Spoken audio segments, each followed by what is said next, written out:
Be careful what I say. Yes, Be careful. those videos you see later. So you should have printed out an agenda. I wonder if they've got. Hey, Luis, how you doing? Long time no see. I'm about to retire. See you this year. Been a long time. You know, you guys take care of the border for us? We got the border under control, man. About that border. You got anyone coming? You have no control.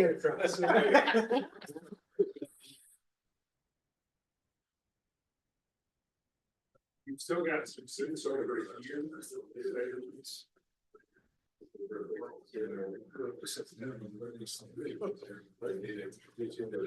If more people show up, you can hear and watch that.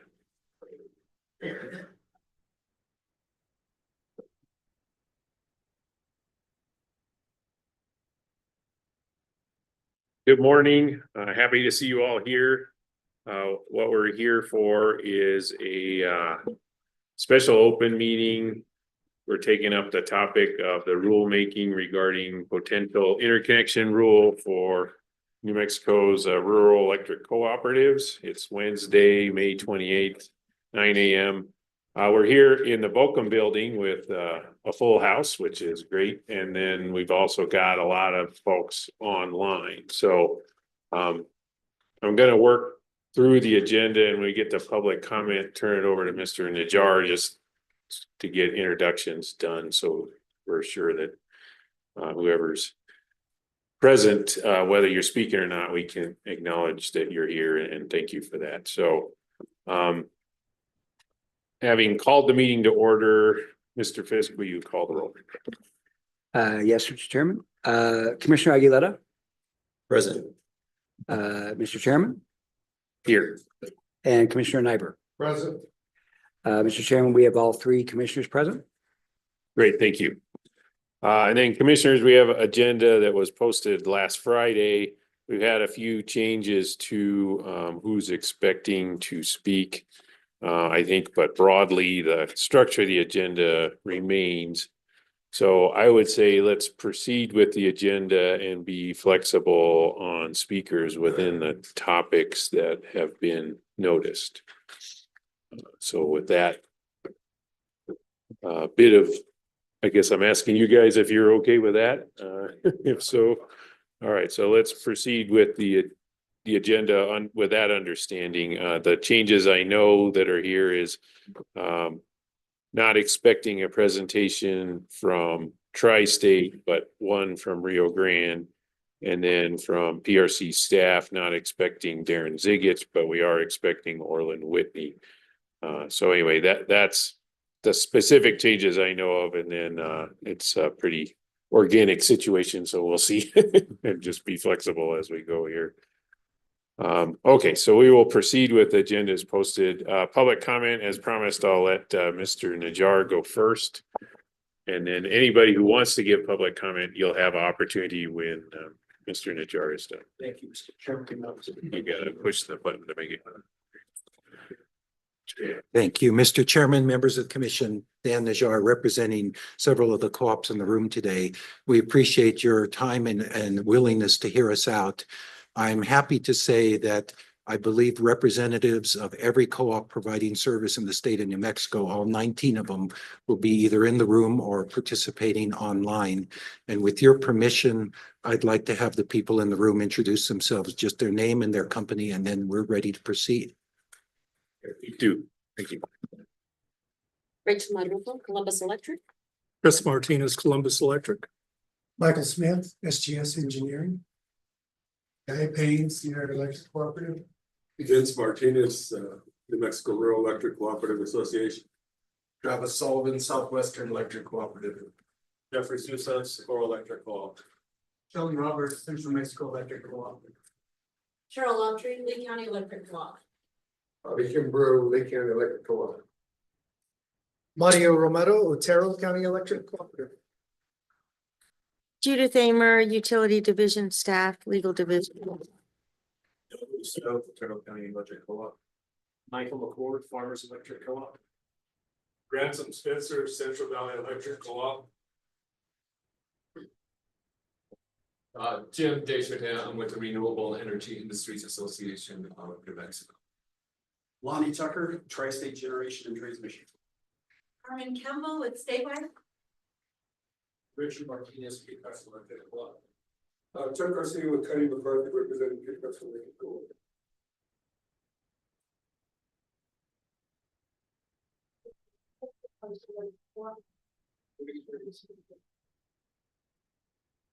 Chairman, I don't know if you want to have people online introduce themselves. Apparently, a number of our co-ops had Board of Trustee meetings today, so their managers couldn't be present. But if you'd like that, we could do that. Otherwise, we can just proceed. Yeah, what I was gonna do is turn it over to anybody else that wanted to give public comment. So if individual co-op member wants to be acknowledged, you'll have that opportunity now. Is there anybody in the room who's here to provide public comment? Mr. Desjardins. Yeah, if you could join us and get on the microphone, just because we're broadcasting and it's easier for folks to hear.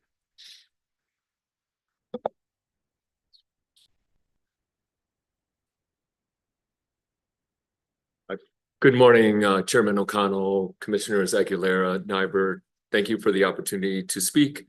My name is Jim Desjardins. I'm the Executive Director of the Renewable Energy Industries Association of New Mexico. We're often referred to as RIA-NM. And we've been around since 2004, and we have over 60 members. And we also have a history of engaging at proceedings at the Commission. And part of that history was on the interconnection rule update to 17.9.568. We were part of proceedings over a 2.5-year period that included, I believe, 17 workshops, 2 different dockets. And we are overall pleased with the results of that proceeding. And I would like to also add that the Interstate Renewable Energy Council, a very reputable institution, has given that interconnection rule an A rating. We're the only state in the country that has an A rating by IREC for the interconnection rule.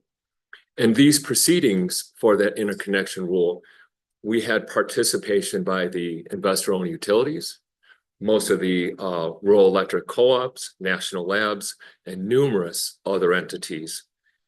And while we recognize, RIA-NM that is, that there's obviously significant differences between the investor-owned utilities and the rural electric co-ops, we believe that the basic fundamentals that were put together in this updated interconnection rule should remain so that we can ensure that we have a safe, reliable, and modern grid. Thank you very much for the opportunity. Thank you for that comment. I think I neglected to mention, we have a court reporter on or not? Yes, I believe so. We usually do for our first, oh, we have a minute taker. We have Okay. a minute taker. So we're taking minutes for this meeting and then just modern technology, we were able to capture a transcript off of the feed. So the public comments are appreciated and we're also capturing them so we can go back and look at them later. Okay, so Patrick, I think I might have set you up with a hard task here, but could you take over and handle the public comment that's coming through on Zoom and invitation if there is a co-op that would just like to be noticed that they're here. That's your opportunity to raise your hand and pop in and introduce yourself. We also have opportunity for anybody that is on Zoom to provide public comment at this moment. And Mr. Rodriguez, appreciate your help.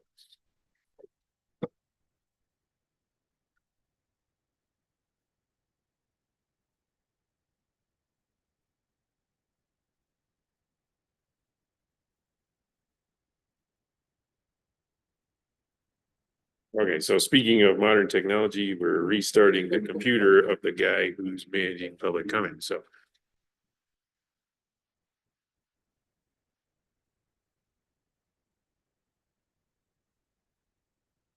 Yeah, I guess I'll go ahead and just start with the administration of the next step, and while we're waiting for Patrick to come back online. I think what will happen next is we'll have a presentation from Richard Martinez of Kit Carson, Chris Martinez from Columbus Electric, Gary Roulet, Western Farmers, then a presentation from Rio Grande Electric Co-op, and then Mike Smith. And so is that what everybody's expecting is going to happen next? Okay.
Mr. Chairman, I'm logged on, so I can do that. So rather than wait for our technical difficulties to be resolved, I'm going to ask Russell to manage the public comment through the Zoom. So if you would like to provide a public comment via Zoom, please use the raise hand feature on Zoom.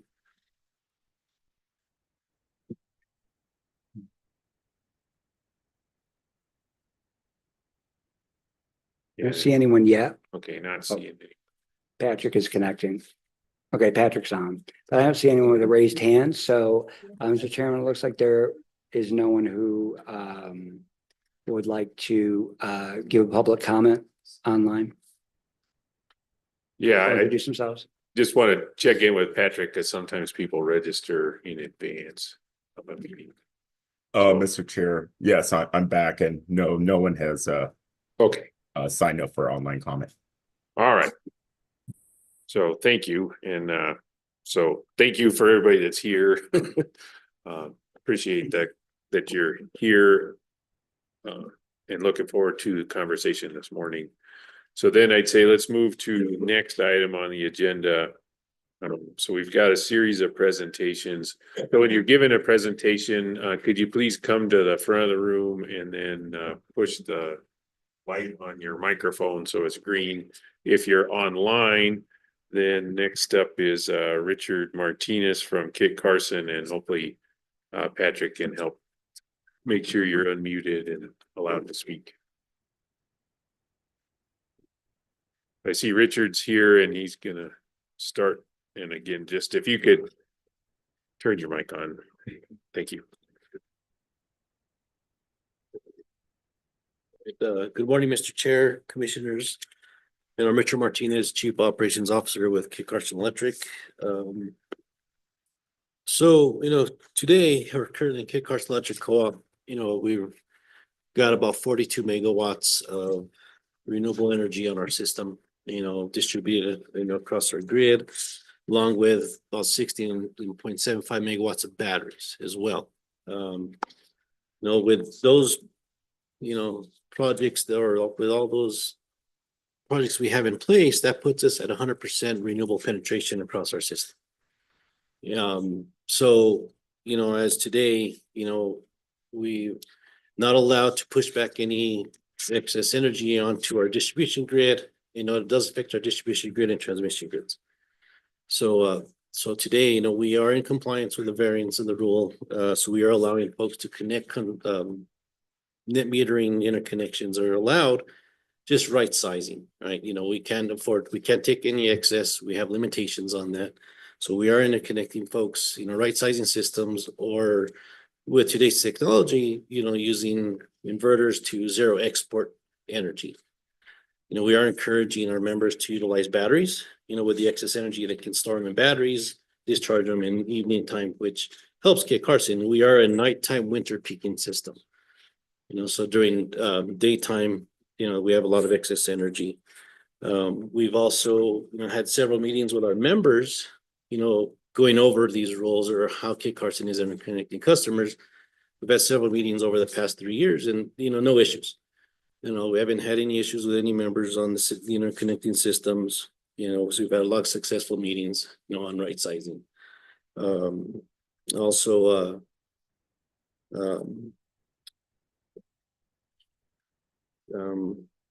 we are also currently looking at other projects as well. That's going to push us to over 50 megawatts of solar with about another about 25 megawatts of batteries.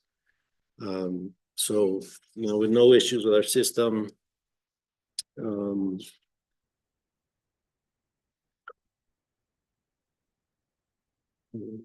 That's our biggest issue is just not having the capacity to take the excess. With the current rules, like I said, we are compliant. All applications go into supplemental review as well. With that in mind, in anything over a megawatt, we are putting in a system impact study as required. Anything over a megawatt and larger, there are system impact studies are required. Also, we're unable to curtail, our bigger systems. We have contracts in place. Unless it's force majeure, we can't curtail those systems. So we are required, they are take or pay. If we have to curtail, it is a take or pay. So we are required to keep them online, and unless there's any force majeure or safety issues that affect the generation of these arrays where we have to take them offline. We have currently 754 net meter customers in place, totaling about 3.6 megawatts of capacity. So we are, promoting net metering and renewables on our system with our members. And so,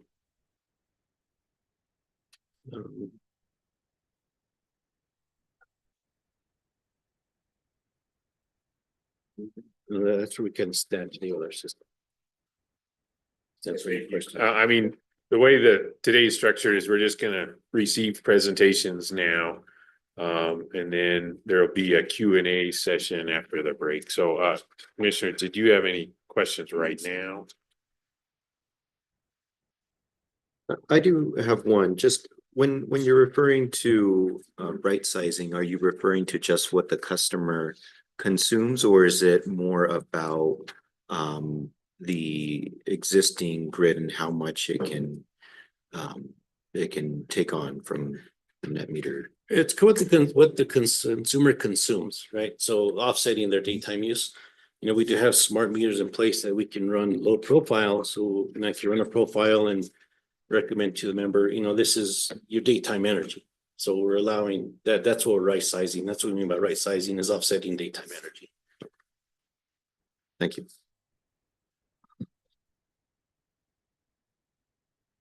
Thank you for that presentation. Was there anything else? No. And again, thank you for participating in this process and being here today. Next up, we have Chris Martinez from Columbus.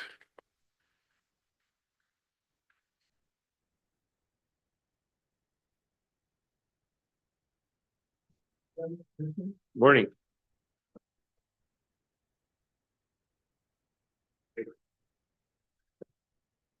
I'd like to begin my presentation with a request.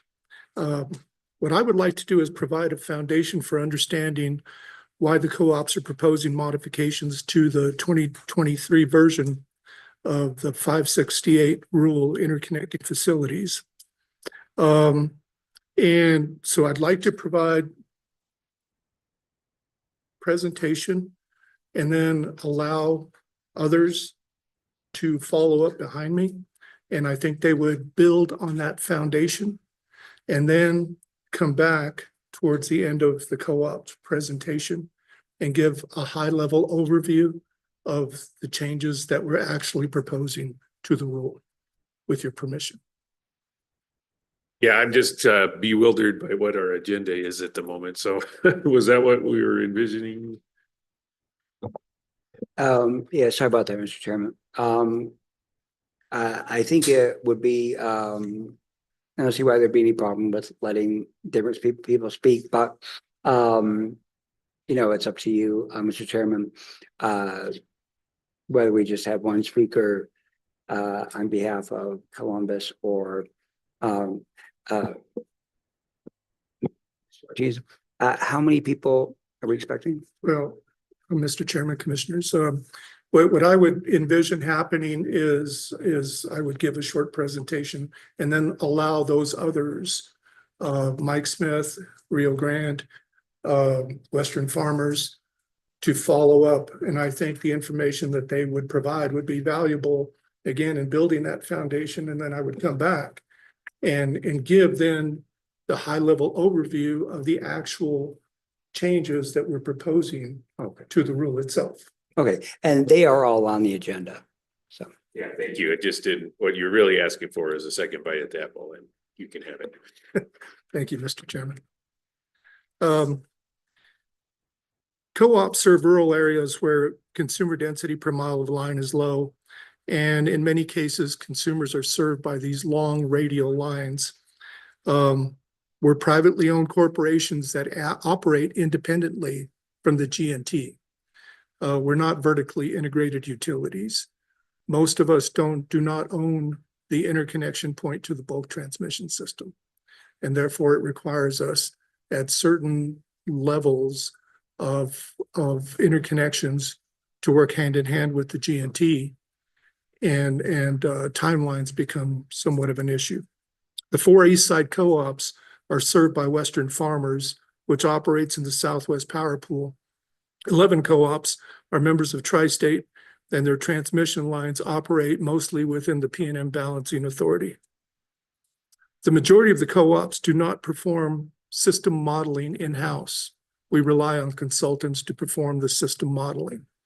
And as facilities propose to integrate with our facility, we then in turn, we look to our consultants to perform the system modeling to determine what those impacts are going to be on our system. Regulatory rules provide clear guidance and expectations to us as regulated utilities, and we in turn work with our members to comply.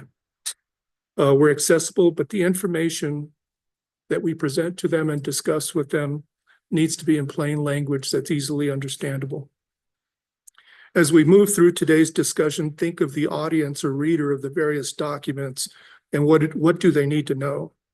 Customer inquiries are generally related to how 568 works and compensation, so the discussions bounce back and forth between 568 and 570. Technical documentation is essential for connecting complex information with the right audience. Mostly, applications and agreements are submitted to us by vendors. And in that interaction, we're dealing with the technical components of the rule. When 568 was revised in 2023, it embedded the interconnection standards manual, the technical document, into the rule. The application and standard agreement were added as appendices, and the simplified agreement was omitted. So I'd like to pause there and then allow the others to speak, and then I can come back and revisit some of the proposed changes. Great, that sounds great. So then I think next up is Western Farmers, Gary. Online, okay, Gary's online. Yes, good morning, Chairman, Commissioners. My name is Gary Roulette. I'm sorry, we're not hearing you the best. I don't know if that's your. Okay, so I think the problem is how we've got the speakers set up in this room. Okay, can you hear me now? Well, hold on, we need some IT help here in Santa Fe. I think you're doing just fine.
Okay, so can you try again?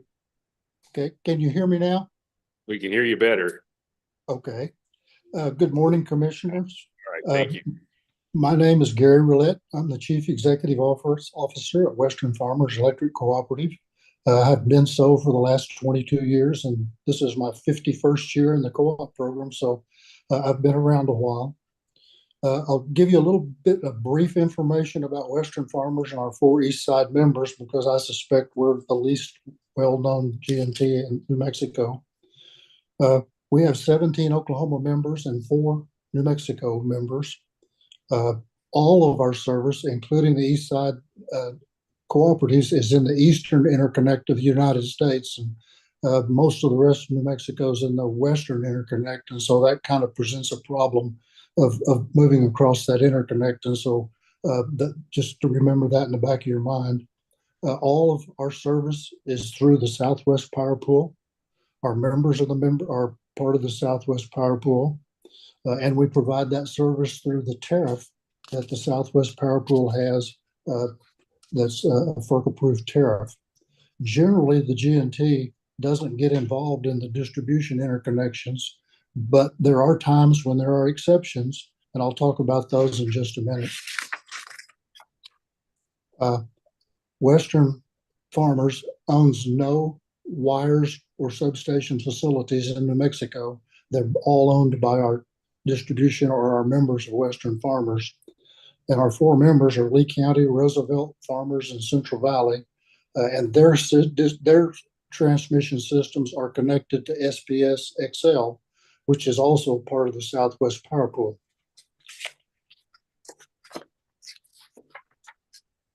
A point that's been brought up several times is about wholesale power contracts. And while Western Farmers is significantly different than Tri-State, we have wholesale power contracts that run through 2065 with all of our 21 members. They are 100% service. We don't have any carve-outs. Our members are not able to purchase outside of those contracts, but we have provisions that I'll talk about in a minute that can make that work with the rules we're talking about. I'm going to spend a little bit of time talking about when we get down to 10 megawatt interconnections that go along with the Southwest Power Pool and our members. They can happen at transmission voltage. And if you have one of these connections that's trying to connect to a transmission voltage, which is 69 kV and above, that one's going to have to go through the SPP generator interconnection process at SPP. And that'll be in association with our input and the distributions member, but there are no interconnections on transmission that don't go through the Southwest Power Pool. We get back to the interconnections that are below transmission voltage, though, and those are the ones we're basically talking about today. There are some caveats that go along with these type of interconnections, and that this is basically connecting to a distribution line that's downstream from a substation. This power that's on the small generator can't turn the meter backwards or go negative, or it becomes a Southwest Power Pool problem. And what that means is that the generator that's on the distribution system can't exceed the load on that substation, because if the power goes through the substation back onto the transmission system, that it requires the Southwest Power Pool to be involved. And that kind of makes this way more complicated and way more expensive when they become involved. And they become involved. There's a reason for this happening, is because there's also a market that goes along with the Southwest Power Pool. And in that market, every day we have to make a forecast of our generation, our load, our wind facilities, everything else. And when we make those forecasts, there's a settlement process that costs money based on how much you miss it. And so when power goes back through the substation onto the transmission system, it makes the settlement process more expensive for us. And it also requires you that if you're going to try to move that power from this substation to somewhere else, that you really need to be involved with the Southwest Power Pool and gain transmission access to do that, because now you're not on the distribution system. You need to actually have transmission service, which is also extremely complicated and lengthy. There's several situations that can happen here, and I'll tell you how we deal with them. If a distribution co-op, one of our 4 members, does not want to purchase the generation output from one of these small solar or other kind of generators, then Western Farmers will step in, and these are generally qualifying facilities, and we'll step in and purchase that power on behalf of the distribution co-op and use it as just another source of electricity delivery to us. But we would pay for it in 2 ways. We would offer them our avoided cost or a negotiated price if we can reach a negotiated price. And our avoided cost is basically the monthly cost we posted on our website. I think in the last year it's ranged anywhere from 2.5 cents to 6 cents a kilowatt hour. But when we get involved with this type of a transaction, we become a third party to the distribution interconnection, because it'll be a distribution interconnection based on the distribution co-op's needs, but we'll be a party because we're purchasing the power. If the generator doesn't want to sell it to us or as a qualifying facility and wants to sell it into the SPP market, they can do that also. But now they're going to need to do a generator interconnect and become part of the Southwest Power Pool market.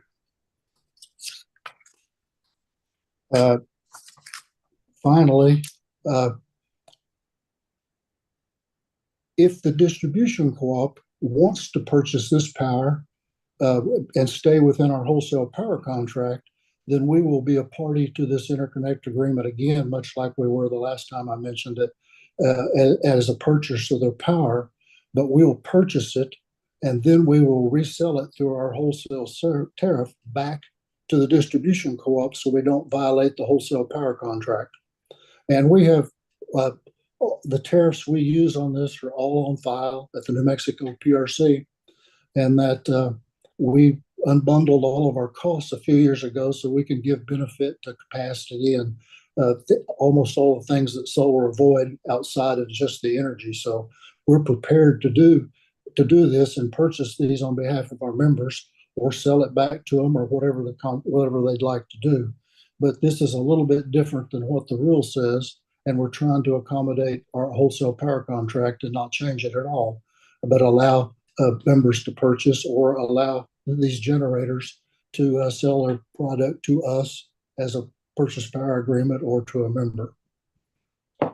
And I think that's probably all I need to talk about in terms of how we would interact with what Chris is going to talk about in terms of the distribution interconnections, because we won't be involved with any of the specifics of the distribution interconnection, just a third party that's going to purchase the power and decide whether it goes to us or goes to our member. And thank you for listening to me. Thank you, and thank you for your patience while we were fixing our audio issue. So who's next? Okay, so Mike Smith, SGS Engineering, and welcome, Mr. Smith. You have the floor. Okay, thank you. I'll give just a quick background. I work for most of the co-ops in this room that are online or here. For the last 41 years, I've dealt with most of them. There's only a couple that I haven't. So I've seen a lot of these systems, and I'm pretty familiar with what's going on. I am specifically wanting to talk about 17.9.568.13A2, which is the table that Chris mentioned earlier. And that particular table talks about I'm sorry, can you go back and say that number again? 17.9.568.13A2. And in that table, they talk about basically at different voltages, we can have a certain amount of load within 2.5 miles of the substation. And on that one, I didn't have any real problem. It's the other part where it says we can have less than 2 megawatts on, regardless of distance from the sub, anywhere on a distribution system, if it's 7.2 kV and then it's 14.4, which is the next voltage, it could be 3 megawatts. I'm specifically going to talk about an example that I have here of why we can't really have them allow that much load out on the middle of the system. So, oh good, they've already switched. So this slide here shows an existing feeder. It's a cooperative feeder. It has about 3.44 megawatts of load on it at nearly unity power factor. At the purple thing up there is where we're going to, shows the location of where we're attaching the generation, which is 1.5 megawatts of solar, for example. And at that point, we have about 1.64 megawatts of load. So we won't be having any backflow unless it's at minimum load. Minimum load on this circuit is about 1.7. So I'm not exceeding the minimum load, and I am simply putting a load out there to help out. So the problem comes in is if you're not studying it and you just allow them to put them on there, they would probably want to put it on at 1.5 megawatts in unity, because that's what the circuit's running at pretty much through the whole way. So if we did that, the next slide, I'm going to get them to switch slides. We can see, let me bring up some things now. Basically, we want to operate a distribution system between, they put it in terms of household voltages, so 126 on the high side and basically 110 at the house. But the cooperatives only have to keep it up to 118 on the source side of the distribution transformer. So when we looked at the previous slide, it was all black. That means all the voltages were within that range. They were above 118 and below 125. Blue indicates that we've exceeded 126 volts. And in this case, if we don't do any kind of, if we don't study it and don't know any better, and we let them just connect, we could get as much as 134 volts on this distribution system. And the blue shows that a great deal of the circuit has turned blue. This circuit, by the way, is 13.1 miles long, not exceeding long for a cooperative. I mean, I've heard of 78 miles. I've seen 78 miles, I've said, as lengths. And the 20 to 40 is pretty average on most cooperatives. So this thing is exceeding that. Now, the other thing, the regulators are slow. We have two sets of regulators on this line, and they help bring voltages back in line. And the regulators will do it, but it takes 2 to 3 minutes to get them, when there's 3 of them out there, to get them all going. One's in the sub and 2 on the line.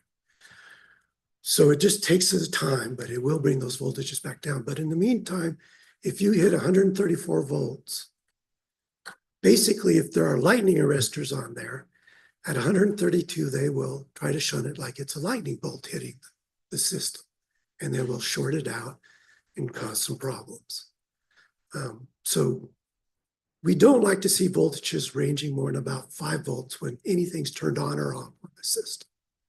Those are usually handled by regulation, and they're temporary. It's like when you start a big motor, when you turn on a large load, you want to do it either slowly. So even though this is high, we could probably fix that. Don't allow all of it to turn on at once. Instead of just allowing to turn on, make them follow the voltage, and so that the inverters would have to put out bars to keep the voltage from going way high. What we don't have a control of is if there's some kind of a problem on the system, and that generation goes away, and that's where the next slide comes in. What this slide shows that we could get to, that's just showing that we can bring the voltage back to normal. So with the regulators, it just takes a couple minutes to do it. But in the meantime, you could have problems with high voltages on your system. This slide shows that if that 1.5 megawatts goes away and the regulators are still sitting where they are, again, it'll take it a couple of minutes to bring back up. But we've had a 9-volt drop now on the system, well above our 5-volt limit, so that people don't complain about flicker, which is basically lights coming on and going off. And this could be caused by an outage, someone running over the transformer, a cloud reducing it. And so I did some other examples just to kind of show what's going on. So this is all involving 1.5 megawatts. The next slide, this is if we just put a megawatt out. Can we get away with a megawatt and not cause problems? And it's still not great. We get about 132 in this situation, which right at the borderline is setting off the lightning arresters. Maybe not, maybe so. And then I show in the next slide what happens when it just turns off, and we still have low voltages occurring. In this case, it's about 113, so we have about a 6-volt drop. Again, exceeding what we normally limit this voltage range is, so people don't complain about flicker. So even 1 megawatt doesn't quite work. I go on for another example, 500 kW, which is the next. And here we see it doesn't affect the whole circuit, but you have parts of it that are seeing high voltages. In this case, we're talking about almost 128 to 129. So we still have a problem, but we're not, now we're in the 5-volt range. We know the regs will bring it down. We don't really like this, but we probably could live with it if we had to. So that means that if that 1500 could be turned at 500 kW at the time, we'd probably be okay until we have an outage. And then the next slide should show, now we just have the long single phase line coming off the end, receiving low voltage. And that voltage goes down to 116, so it's not terrible. So we could probably live with it. And then I went on to do one more, just quick example at 250 kW being added out there. We see some small spots close to the regulators where we have some high voltage. The high voltage is like 127.2, so not bad. We could probably live with that too, because we'll correct it pretty quickly. And in the opposite direction, if it goes away, so the next slide shows we don't really have a problem with voltages under that scenario. So basically what I'm saying, we cannot allow just anything under 2 megawatts just to be put on the system without taking a look at it, because there are places where we could cause some pretty bad problems on the system. And we need to know that could occur and make corrections to it. Because the regulators will take time and problems will occur before they get corrected. Thank you. Thank you. And just to be clear, you're talking about the electric system devices, not utility regulators, right? Utility regulators, they're out of line. They operate, they give you a plus and minus 10%. But if you're going to 10%, you're already in trouble, because that's more than 8 volts drop, which is what you're allowed. So yeah, they help correct voltages, but they just take time, because you don't want them to operate for everything that starts. You'll wear them out and nothing flat. Great. So they do delay. Commissioners, did you have any questions? No. All right, again, thank you. Thank you for being here. Did we have Rio Grande Electric Co-op online or? No, Mr. Chairman, Scott has recommended that unless absolutely necessary, we don't change that part of the agenda. Okay. I guess just to avoid regulatory jail, Mr. Martinez, are you able to pick up without what Rio Grande was going to contribute here?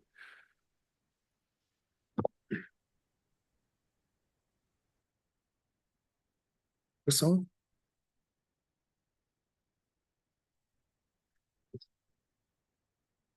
So now I want to talk about I'm sorry, this is Tammy Shea. I'm actually walking in right now. We've had flight delays. Ms. Shea, because we didn't have your presentation noticed on our agenda, if you don't mind, we would like to not include that today. We do have your slides though, so we can review those outside of the meeting. Sorry about that. We have an Open Meetings Act we have to comply with. Ms. Shea, you hear? Yes. Okay. Oh, hi. Hi.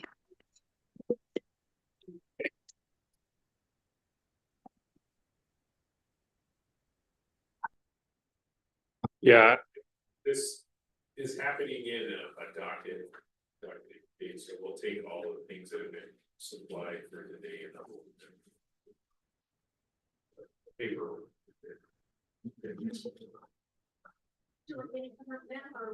No, the message was there was a snafu on the agenda. Your presentation wasn't noticed, so trying to make sure we get the information.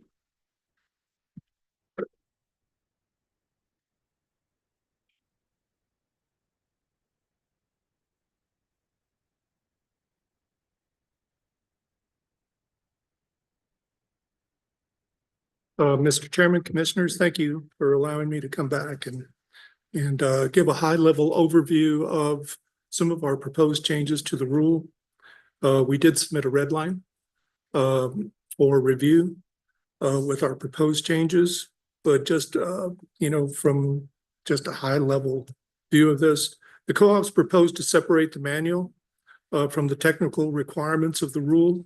We also proposed to add the simplified agreement to the appendices. What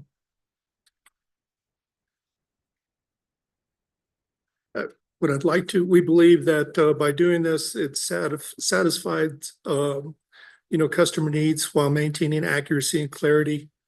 Again, as part of our submission in the red line versions, I'd like to, for a second, to skip over 568 and Exhibit A, which are the changes to the manual, and just talk about the exhibits or the appendices, forget how it's referred to, but because we've made minor changes to those. So Exhibit B1, which is the simplified interconnection application, and B2, which is the standard interconnection application greater than 25 kW.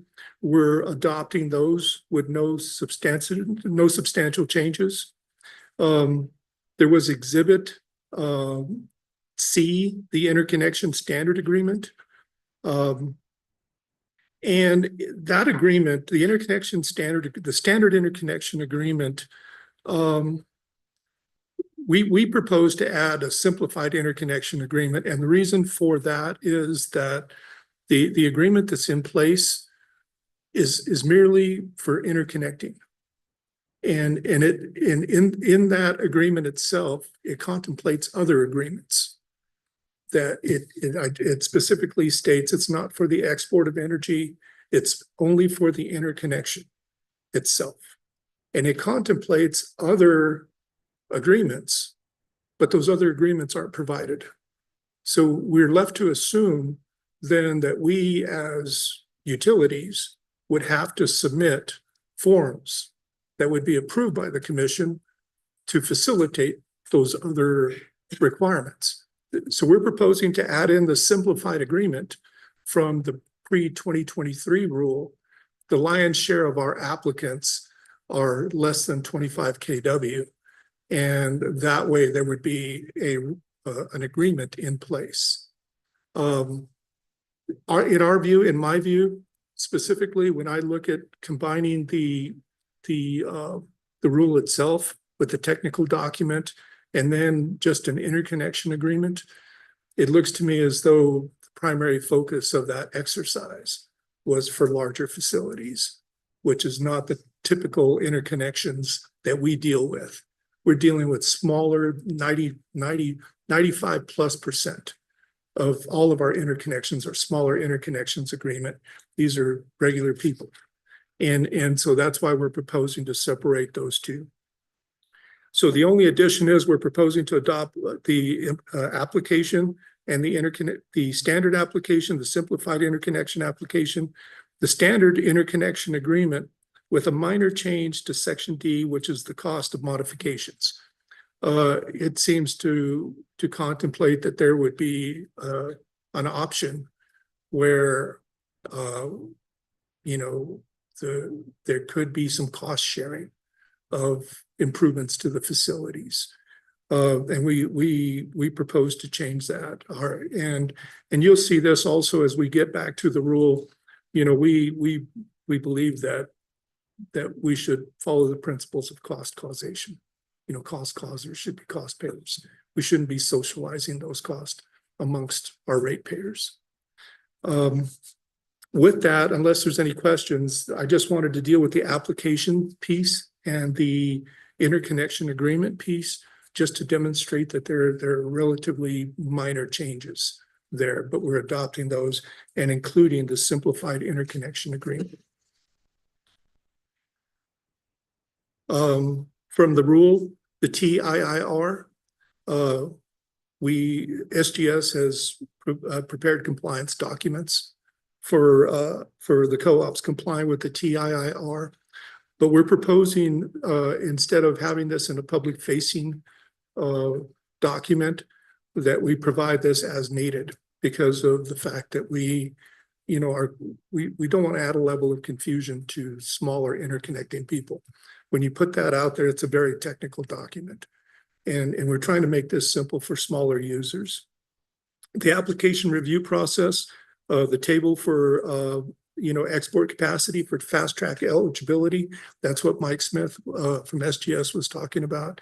And so we're proposing to remove that. Again, it doesn't make a lot of sense for the types of systems that we are. There are provisions related to reports and studies that place fixed amounts as caps for utilities to perform those studies. And as part of my introduction, most of us rely on consultants, and those costs should be able to be passed through rather than having a fixed cost system where you could have a complex analysis that could easily exceed those fee schedules that are embedded into the rule itself. So we're proposing to have those paid by the applicant.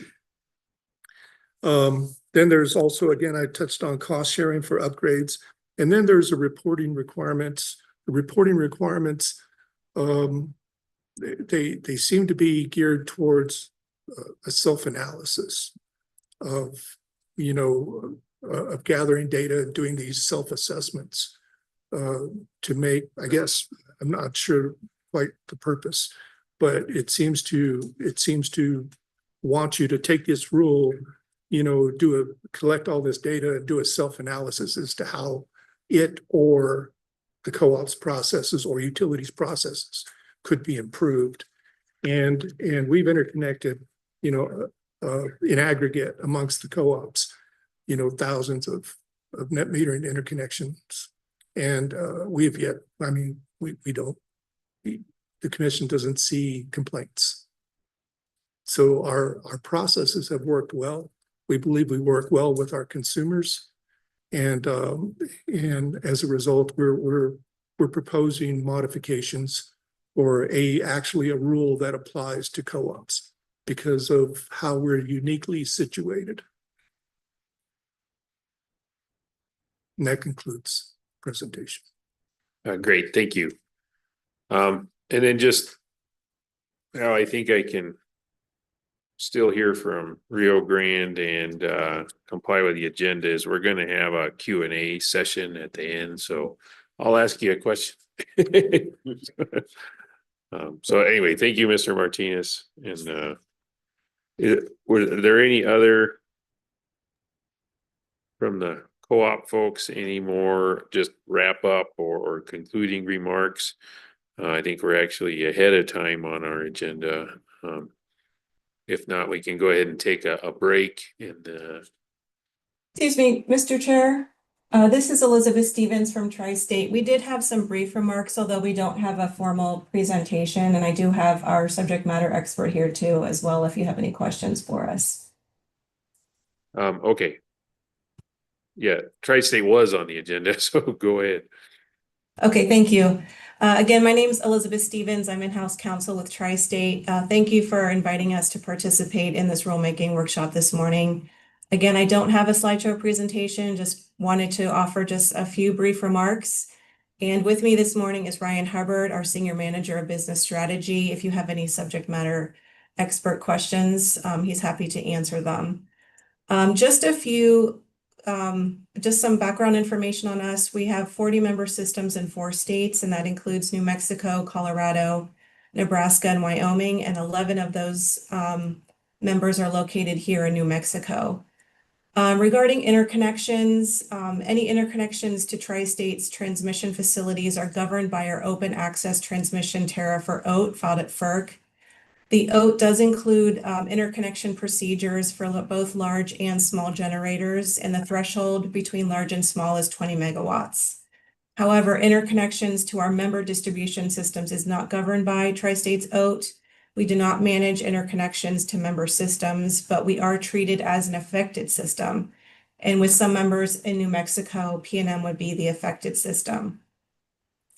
Any generator interconnection to a member distribution system must be communicated to the transmission provider, which is us or PNM, under the terms of what's called a Network Operating Agreement, or NOA, which is an agreement between the transmission provider and the network transmission customer. And in this case, Tri-State Merchant executes the NOA on behalf of all of Tri-State's members. Regarding Tri-State's participation in the SPP Western expansion, this will not have any impact on interconnections in New Mexico. And regarding qualifying facilities under PURPA, To the extent that an interconnection to the member distribution system is a QF, Tri-State's Board Policy 101 governs the implementation of qualifying facilities. So under Board Policy 101, to the extent that a QF interconnects with or takes transmission service from Tri-State, the transmission customer must obtain service from Tri-State under our OAT. So those are the only remarks that I had prepared today. And again, Mr. Hubbard's available if you have any questions. Great, thank you. You know, just the way this is structured is listening to presentations, and then we've got a Q&A following up. So hopefully Mr. Hubbard can hang on for that. Unless there's any questions right now from commissioners. Okay, go ahead. Thank you, Mr. Chair.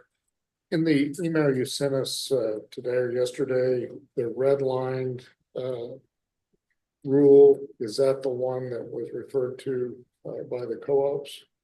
Yes, Commissioner Nybert. So what was attached to the co-op's petition, which was attached to the initial order. So that's what I sent yesterday. Yeah, that's the one. Thank you. Thank you. Okay, so then I'll propose we take a short break. We had scheduled a 15-minute break, so let's do that. It's 10 o'clock now. We'll come back at 10:15 and then hear from Orland Whitney from the NMPRC Utility Division and Vaughn Woodruff of IREC.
All right, welcome back, everybody.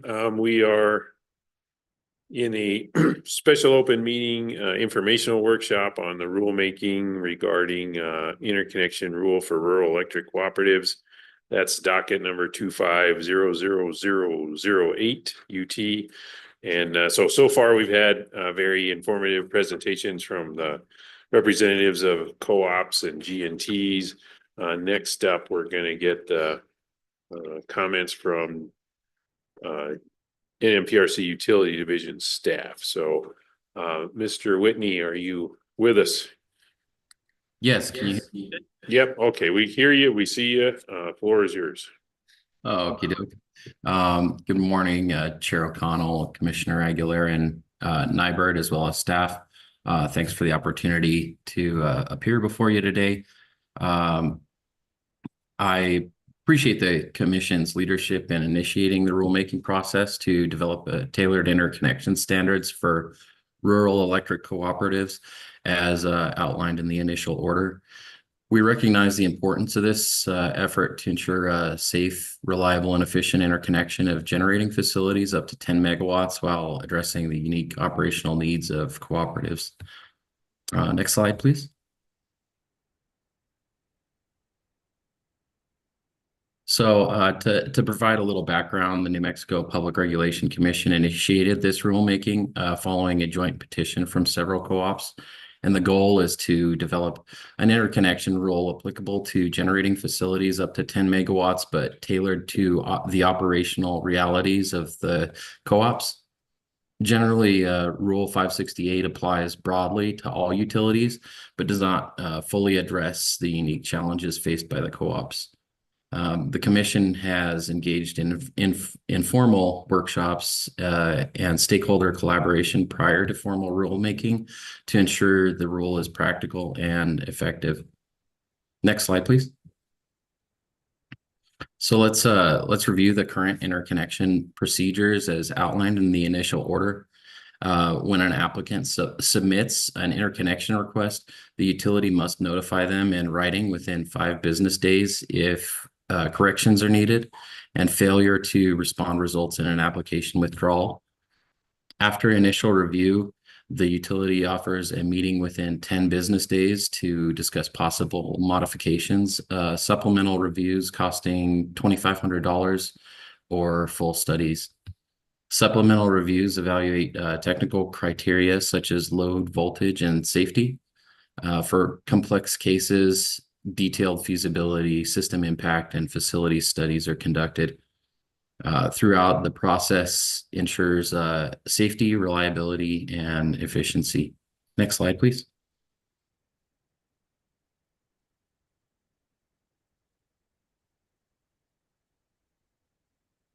So the co-ops face unique challenges making the current rule less suitable, and I'll mention several here.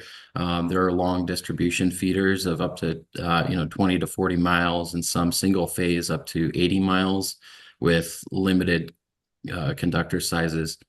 Voltage drop and flicker issues with DERs, especially solar near 2 megawatt capacity, limited staffing and financial resources compared to larger utilities, complex coordination with the generation and transmission co-ops and regional grid operators like Southwest Power Pool. The current 10 megawatt threshold for case-specific review is too high. Co-ops propose lowering it to 1 megawatt to better reflect their operational realities. Next slide, please.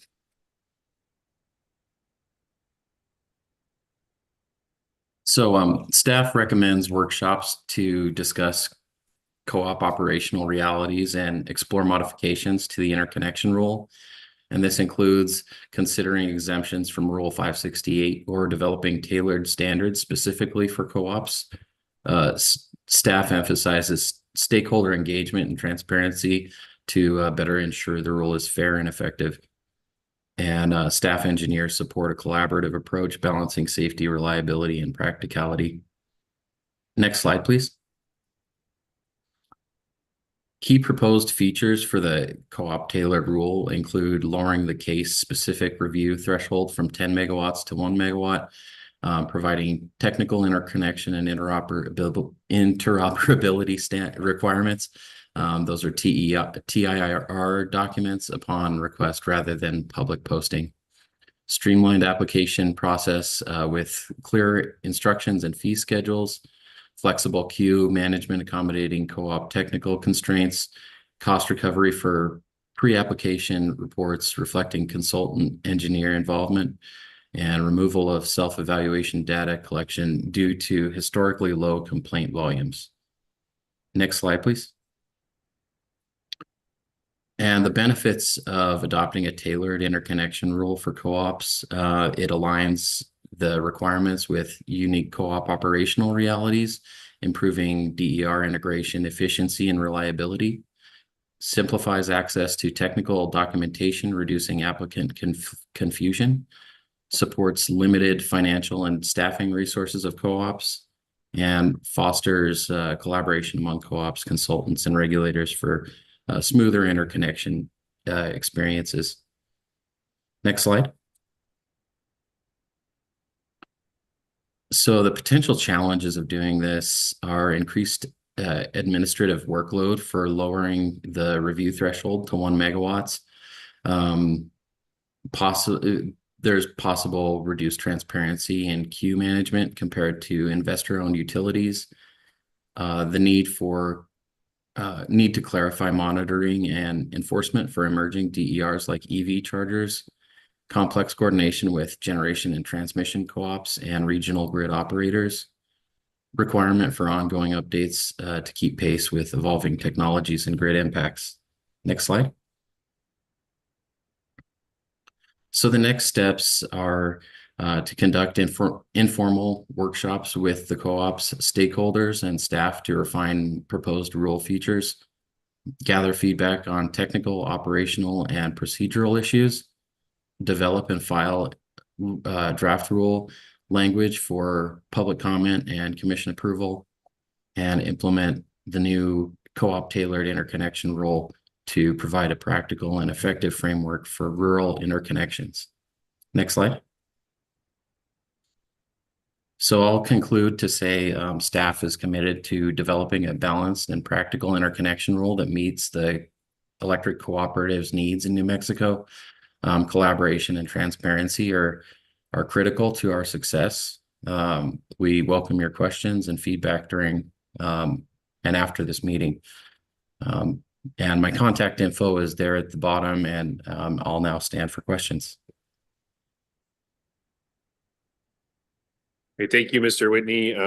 Heard some echoes of what we heard earlier today in that, and I appreciate your focus on collaboration and transparency. I think in general, that's true for all our work. I think that's particularly true in this instance with such a wide, diverse group of folks that are affected by the rule.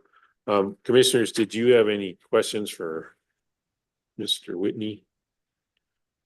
Then hopefully you can hang in with us. We're gonna get presentations finished pretty soon here and get to a Q&A section. And so interested, hopefully you can participate in that too. I sure will. Thank you. Thank you. Okay, so next presentation that we have on agenda is from IREC. Vaughn Woodruff is Vaughn. Okay, I'm seeing a camera turn on and a wave. So Mr. Woodruff, the floor is yours. Thank you, Commissioner. Nice to see everybody. I'm joining from Maine, so I really appreciate the ability to participate remotely. My name is Vaughn Woodruff. I am the Vice President of Regulatory Reform for the Interstate Renewable Energy Council. Our purpose is to help states regulate electric utilities to ensure that distributed energy resources like solar and batteries and electric vehicles can rapidly, safely, and equitably connect to the grid. And we do this through a number of ways. For the last 20 years, we kind of have carried the torch that was started by FERC and by NARUC to develop model interconnection procedures that would help states learn from one another's work and propagate best practices across the country. Our last update of that rule was in 2023. Another tool that we provide is our Freeing the Grid initiative, which was referenced earlier. in which we provide interconnection report cards to states based on the regulations that are on the books. And as also as previously mentioned, New Mexico received an A given how well the interconnection rules help to clarify the process for both customers and utilities, as well as for regulators seeking to make sure that that process is working for both of those parties. And in addition, as folks saw, it wasn't me. I can't take credit for any of our work in New Mexico, but we engage in rulemakings and other proceedings around the country, including in New Mexico's, to help develop the most recent version of the state's interconnection rules. We have a team of engineers, attorneys, as well as policy professionals to help with that work. And I think a big picture in the discussion here, I think it's really important to kind of bifurcate the issues that are under consideration. I think one of them has to do with rural versus urban circuits, if you will, or circuits that are serving large geographic areas, which are not unique around the country. So as we look at our model interconnection procedures, they are meant to serve both rural circuits as well as urban circuits. Here in Maine, for instance, we have, just like New Mexico, several investor-owned utilities as well as rural cooperatives. The rules apply across all of those utilities.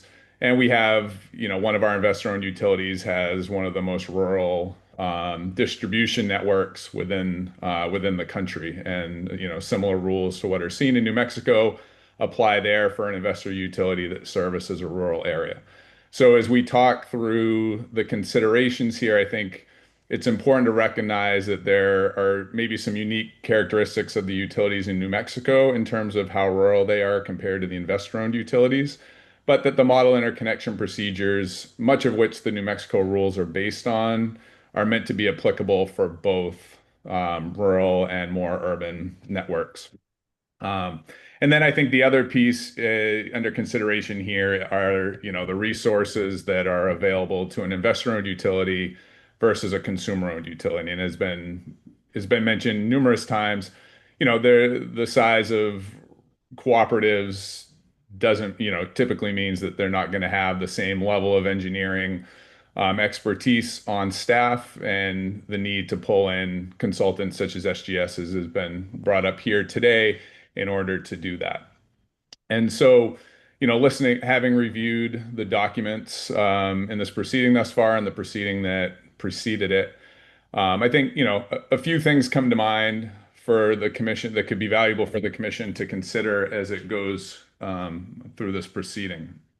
I think one is just clarity in terms of what the meaning of the rules are and what they do. One thing that was brought up earlier today was the concern about connecting large facilities to rural circuits and how it could impact voltage on a circuit based on the table that's in New Mexico's interconnection procedures. I think it's really important to note that the purpose of the table is not to provide a blanket approval for projects based on the facility size, but to help streamline the process for both the utility and for customers, to recognize if it meets the criteria that are within that table, it has the ability to potentially go through a process that is more expedited, which is the fast track process. But if it doesn't cross those thresholds, it's going to need a detailed study. And so what that table does is not give blanket approval to projects based on size, but to help determine whether that project should go through one engineering pathway, which is a series of screens, versus a much more detailed study. And as it relates to the co-ops, that seems to me, especially when bringing in consultants, a way to really help determine which pathway makes the most sense for that customer to go down. I think another key piece that's been brought up relates to kind of timelines and costs. I think recognizing staff size and capacity, sometimes rules will accommodate some of that as it relates to timelines. And typically when that's done, it puts the onus on the utility to communicate to the customer the cause of the delays. and next steps, because the interconnection process by its very nature is very much, as it should be, pointed towards the utility who's charged with maintaining safety and reliability. It also creates a procedural inequity, if you will, between parties, which is why these rules exist in the first place, is to help make really clear what those steps look like, and to make it clear who's accountable for which. And so, in model rules, something that we have in our model rules that aren't necessarily in New Mexico's provides language related to having discretion when timelines may not be able to be met. Sometimes this is with investor-owned utilities that are understaffed due to changes in workforce or, a particular surge in the number of applications that come in. So, I think the co-ops raise some issues that are specific to what they're experiencing, but also have been seen elsewhere around the country. The reporting, one of the things that has been brought up is that reporting is there for self-evaluation. The reporting provisions that we've seen around the country and that we include in our rules are a bit more than that. They also help to inform other parties that are at the table of how processes are working and what to expect. So for instance, with Q reports, those reports help when there is a list, a long line or a medium line of folks seeking to interconnect to a circuit, and they have to wait for the folks ahead of them in line. It gives them some sense of what that queue looks like. And, if they're proposing a project for a specific location, it also helps to inform them whether it's even practical to do it on the timeline that they're expecting. I think more importantly is that it provides regulators with a greater ability to see how the process is moving. And now is the time to do it when things are working well. I think as the utilities have raised, it sounds like complaints are not a challenge at this time. What we see around the country is that once they do become a challenge, needing to go in and change the rules and get things in place that help to acknowledge that really defers the ability for parties to seek resolution and often puts a lot of weight on commission staff to manage some of those disputes. And so just to note that the reporting requirements are really there for all parties that are involved, including the regulators. Yeah, I think be happy to participate in the Q&A. I think largely the big points here are that there are a number of interconnection rules around the country that are applicable to both investor-owned utilities and rural cooperatives or other consumer-owned utilities, as New Mexico's currently is. I think it would be worth the commission's consideration whether a wholesale modification of the rule is needed as is proposed, or whether there are certain provisions that address the concerns that have been brought forward by the utilities might be a better approach that would actually potentially help other utilities and other customers across the state who might be served by investor-owned utilities, but for instance, might be in a rural location on the grid where the same types of conditions apply that are being considered here by the co-ops. Great. Thank you for your comments. Commissioners, did you have any questions? Long? No. Okay, so we're, I think, transitioning into general discussion Q&A section of the agenda. I have a couple of questions to kick that off, and then we've got some microphones in the room. So just want to make sure when you're asking a question that people can hear you. So first question, just go back to where we were before. Ms. Shea from Rio Grande Electric Co-op is here with us. And so if you could come and provide your insight unique to Rio Grande. I appreciate that. Button to trick. Thank you. Mr. Chairman and Commissioners. My name is Tammy Shea. I'm here for Rio Grande Electric Cooperative. I'm outside counsel. I've been representing them about 25 years. We are somewhat unique in that we have customers both in Texas and New Mexico, as you know. We only have about 325 meters in New Mexico, just across the border in Eddy and Otero counties. We have about 2 DG connections. They're both very small, under 25 kilowatts. We haven't had KWH. We haven't had any complaints. We have a standardized DG manual in Texas, which we've been using. It's governed by Texas law. It hasn't created a problem. We agree generally with the comments of the statewide commission, which we are a member of. But did want to point out that the cost association with creating an entirely new scheme for such a small number of customers is significant for a co-op like Rio Grande. In total, we only have about 11,000 meters, so we're very small. But the bigger concern that we're here today about is Fort Bliss. We have a utility privatization contract with Fort Bliss. Fort Bliss extends from Texas into New Mexico. We own the distribution system, but El Paso is the power supplier. So that is unique in the situation, and it's not the typically integrated utility serving both power and distribution wire service. We have distribution in New Mexico. We don't have any transmission.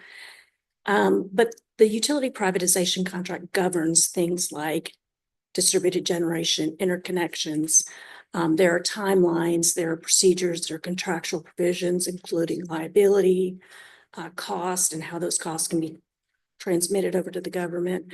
So our concern is that any rule that would subsume something like Fort Bliss would run afoul of our current contract.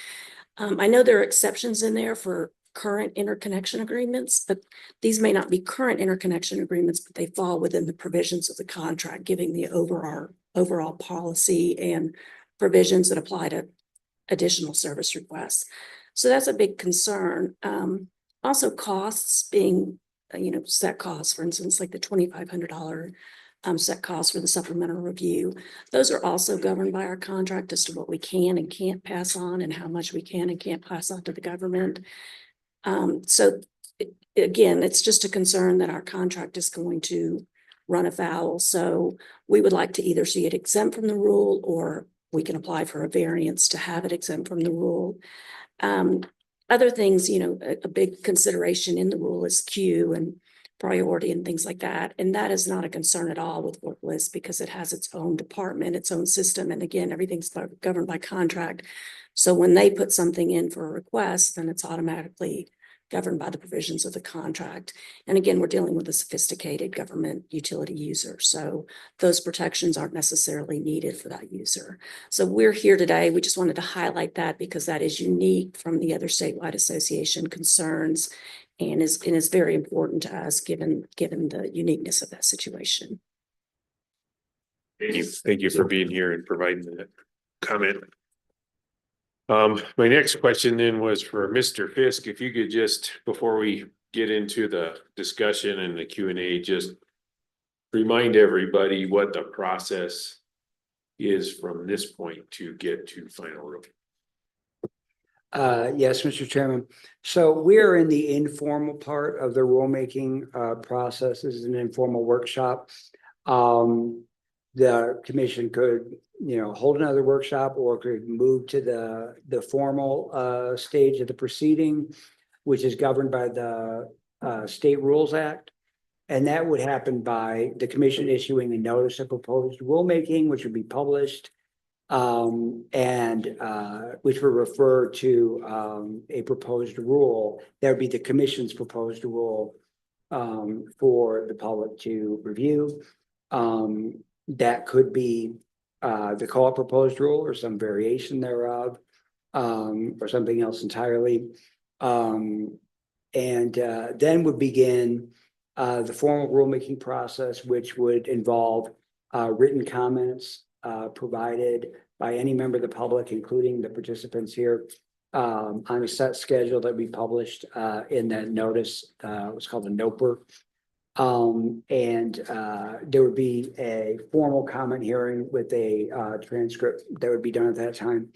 And then the commission would, the record would close then, and the commission would then issue a final order, potentially with a new rule applicable only to cooperatives.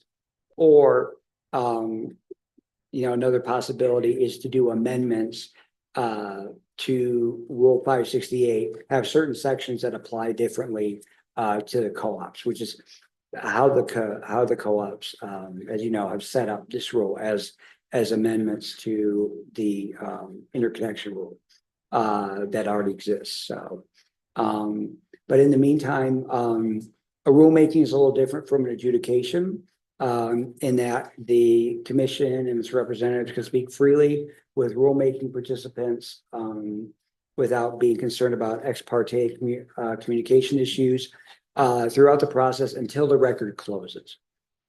So that's all I have to say.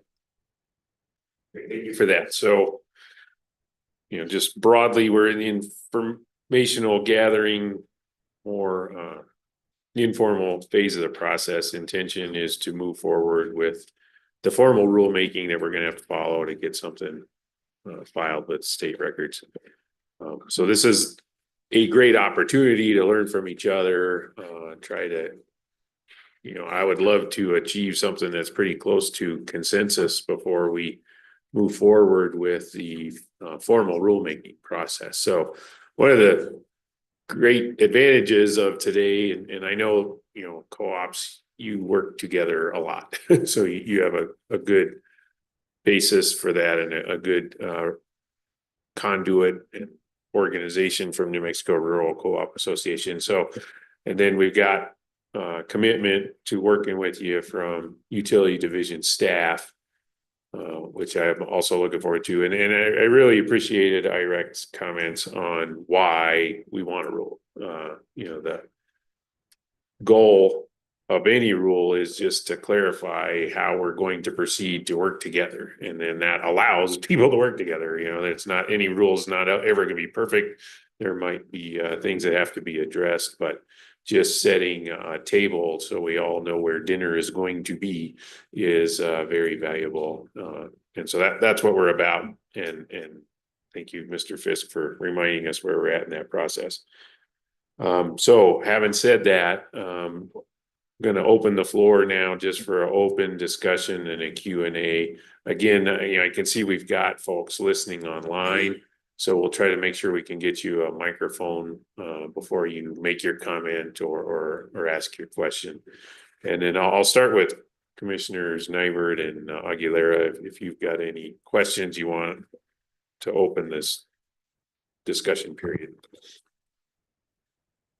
Mr. Chair, I think Ms. Shea brings up an interesting point regarding military installations, and it's not just Fort Bliss. It could be Melrose Bombing Range, or could be Cannon Air Force Base, or other installations, White Sands Missile Range. And I'd be interested to hear from maybe some of the co-ops that have relationships with other military installations, whether they would see similar type issues arise, whether we need to create some sort of exception there, as suggested by Ms. Shea. And then that also brought to mind other federal or related federal enclaves, whether it be substantial power. I don't know if any co-ops serve any of the labs, national labs that we have in the state. Probably P&M does those, but if any of you do, you may want to let us know about that. I could foresee that there may be some Indian nations or pueblos that might have some issues as well. And so I think that federal state relationship, if we need to create some exceptions in the rule to deal with some of those issues, we need to know about it now, not 2 years from now when you're renegotiating contracts with a federal entity. And there may be other things that we need to think about in that regard, but she brought up an interesting issue that probably does need to have some sort of attention given to it in the rule, because I know not too many base commanders are going to be too sympathetic about a public regulation in the state telling them what to do. They're going to do what they want to do, whether we say jump or not. So we probably need to consider some of those things. So please bring those forward today or other times to make sure we capture those before we get to the formal rulemaking process. Thank you. Yeah, thank you. Did you have anything you wanted to add? Well, to those lines, well, I guess first let me say thank you to the co-ops for not only for being here today, but for providing a starting point. You know, I do appreciate the desire to get interconnection rules in place. Permanent variance would have never been sustainable, I think. And so I think taking that step to provide an actual proposal and giving us something concrete to look at and talk about is helpful. And I think it just shows your willingness to work to get some of these customers interconnected. And I guess the next thing I would say is I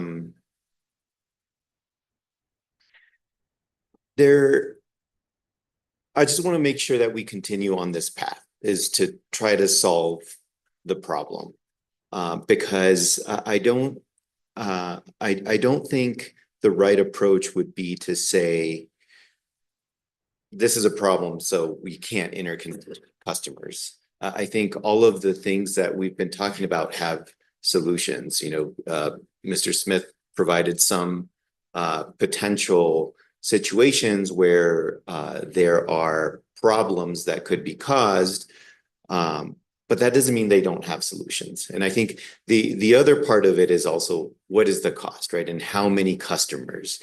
I don't think we need to necessarily say any customer should be interconnected no matter the cost. I think the cost is important. Absolutely agree with the comments that were made earlier about how the co-ops are not similarly situated than the IOUs, don't have the same resources, don't have the same business model.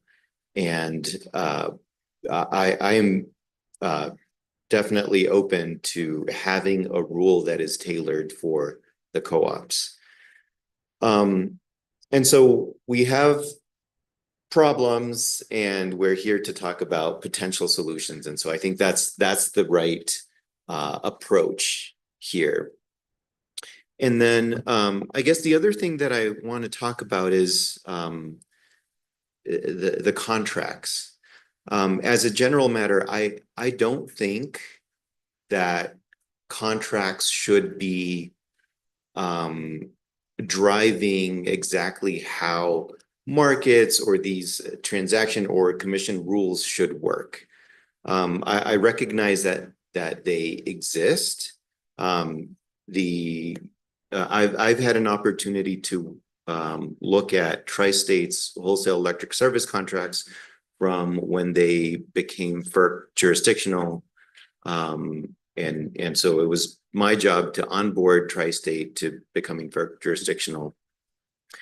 And I guess I see kind of the problem there, right? You have customers with full requirement service and you have a long-term contract that doesn't expire until 2050 and you're locked into certain generation. And I understand why there would be heartburn about your customers wanting to meet some of their own requirements. But again, I don't think that the contracts have to drive how that commission designs its rules or how the market works. I think there is also an opportunity for those contracts to work with the commission's rules. And I kind of see this also with respect to the situation that Rio Grande explained. There is a contract with Fort Bliss apparently, but the IOUs also have contracts with military bases and they're able to handle it. And so I don't know that I'm necessarily persuaded that a contract like that should drive what the rule should look like. However, what I do find persuasive is that there are only 325 customers in New Mexico for this utility. Maybe an exemption is appropriate. I think that's something that we could definitely talk about. And so I guess I wanted to share those things and also, you know, just explain my appreciation for us being here and, you know, all of the co-ops either coming here or being online. This is clearly important to you all. It's important to us as well. And so I look forward to continuing to talk about it. Yeah, thank you both. Does anybody have any questions based on what you heard this morning or process going forward? Or, you know, this is an informal workshop and opportunity for questions. Also, as you know, I said, it looks like, well, I'll guarantee there will be opportunities for you to work amongst yourselves going forward as we move forward through this process. So not a requirement that you ask questions, but just this is opportunity. Mr. Chairman, I see a hand raised by Mr. Woodruff. Okay, go ahead. Yeah, thank you, Chair. I'm wondering whether the gentleman from SDS could speak to the example that was provided related to voltage concerns on the circuit. And my specific question is whether the project that was presented there was run through the fast track screens that are utilized within New Mexico's interconnection rules and passed those screens, or whether this was just an example that didn't consider the screens once the project qualified for the fast track process. This was a made up one that I did, so they weren't planning on it. But I did follow the screens when I put in this thing. So I followed the minimum load requirements and basically anywhere on the system. I also said that we could have mitigated it if we knew it was coming, because there were ways to avoid at least the high voltages. There's not much we can do about the low voltages. That would be a problem that would occur because we don't have any control if there's some kind of an outage or something that reduces that load or takes that off service while the regulators have a chance to adjust. I was more concerned when I read it that it said that it could be placed anywhere. And I know cases, and I could come with other examples where that might occur, but most of this area is still trying to get minimum load set up. So they don't really know what their minimum loads are. And so some of those screens can't be applied at this point. Can I ask some follow-ups on that line of conversation? Yeah, I mean, this is an open forum, just as long as it's in the spirit of we're trying to learn together. Oh, yeah, for sure. And I guess another question I'd have, I know that the co-ops and some of their filings prior to this have raised concerns that the 15% screen previously had some allowances if there were heavy seasonal loads on the circuit, whereas the new rule doesn't. In this specific situation, was that circuit one of those highly seasonal circuits? You know? No, sir, not. It was primarily small residential, small commercial consumers along a road going through a valley. So that's why there was a reasonably high minimum load for a rural circuit. If it had been irrigation or seasonal, like you talked about, we might have had load that as low as 250 kW in that circuit off peak, because summer to winter on irrigation circuits can be quite dramatic. And again, most of the co-ops are still trying to figure out what their minimum loads are, and getting the data, getting the metering in place and the year of data that it would take to start determining what that minimum is on each circuit. Great. And just so I fully understand, to circle back, so the project that you presented, if had applied, would have passed the fast track screens and been required to interconnect under New Mexico's current interconnection rule? Yeah, to it in the best. I couldn't hear the response. I'm sorry. Sorry, I think that is correct. I would kind of follow the screens just to make sure. Okay. Thank you. And if I could just note, one thing that's different about New Mexico's rules than in others is that 15% screen is for the entirety of a circuit. In our model rules, it's for a line section, which gives the utility the discretion to use a recloser, so that if there is to evaluate from a recloser to the end of that line section.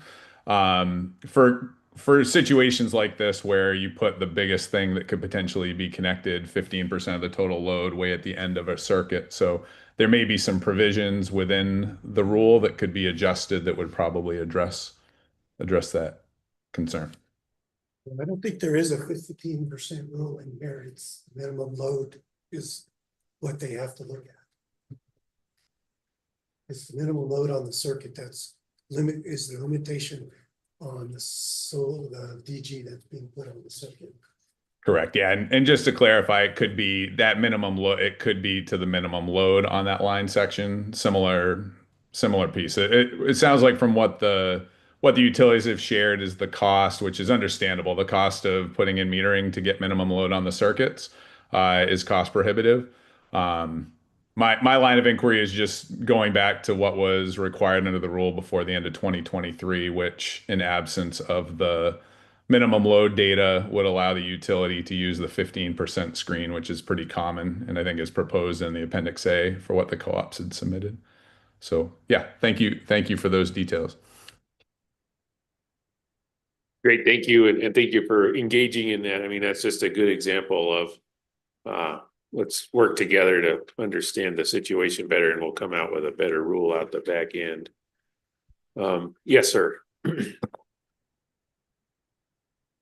morning, Chairman, Commissioners. My name is Mario Romero. I'm the General Manager of Otero County Electric Cooperative in Cloudcroft, New Mexico.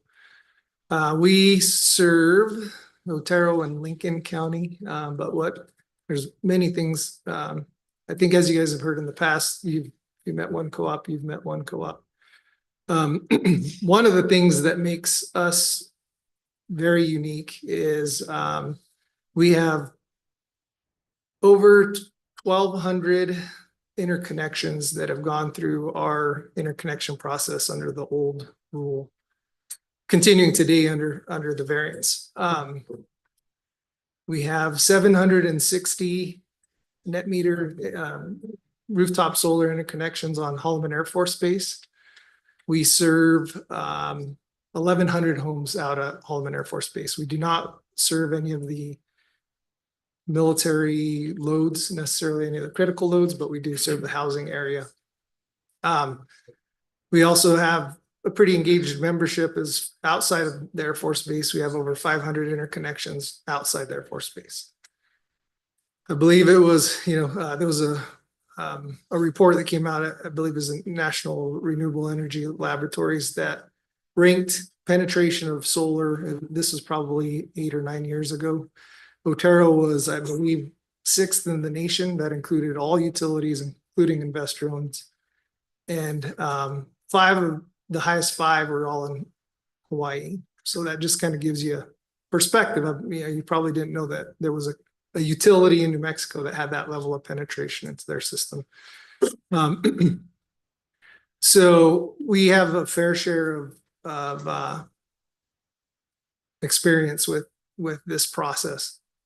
I think a couple of things that I'd like to highlight Mr. Martinez's presentation. So of those 1,200 plus interconnections, I mean, I'm only aware of 3 or 4 that were not simplified interconnections, meaning the vast majority of them were rooftop solar for normal New Mexicans residential. Not having that simplified application is going to complicate things tremendously for those members of ours.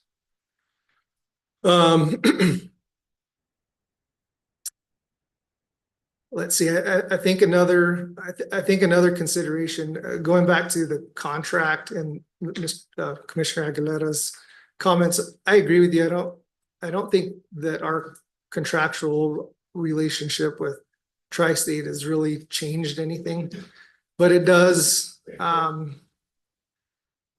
complicate things, I guess what I'd say. There are certain thresholds you get to a megawatt level, and you're going to be including Tri-State and some of those conversations. So timelines are going to be lengthened, costs are probably going to change.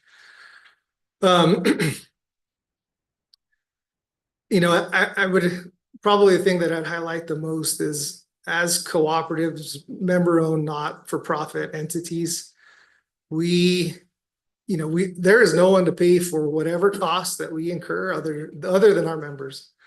The commission is tasked with regulating utility rates, and ultimately, if we file a rate, the commission has oversight of those rates. And whether it be cost sharing or reporting requirements, or I think the rule the new rule as written is going to require substantial investments by the co-ops to our systems, installing metering and things that we don't have at substations on a feeder level, and our members are going to have to pay for that. Otero County Electric, we have some of the highest rates in New Mexico, mostly residential. We're like 85% residential. Our current rate is around 14 cents a kilowatt hour. But then you ask why. Well, we operate in the mountains. We spend $1.5 million in vegetation management every year. We have high seasonal residential, so many second, third homeowners. So we have 21,000 residential, or not residential, total accounts, but many of them are second and third homes. We also have the high penetration of net metering. So all of that leads to very low kilowatt hour sales. And as you know, much of our revenue is brought in through kilowatt hour sales. So, you just combine all of these things. We talk about resources, cooperative resources, our staffing. We're trying to hold down rates the best that we can. And it may seem like a little thing to have another report. Well, that's going to take maybe half a week of my only engineer's time, and he's already stretched thin. So he's over engineering and operations. So it's these kinds of things that, it may seem small when there's a rule that includes reporting requirements that, that it seems like a minimal cost. But whenever when you're operating at cost and you're doing everything you can with the limited resources that you have, it becomes a big deal.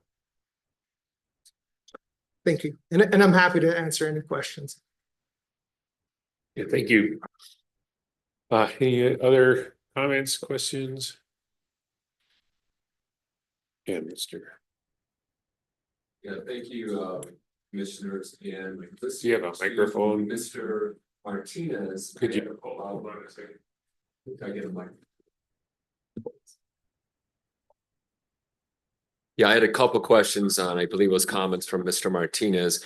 And the first question is, if I have my notes correct, there was mention of taking the manual out of the rule. So I was just wanted to get a better understanding of that.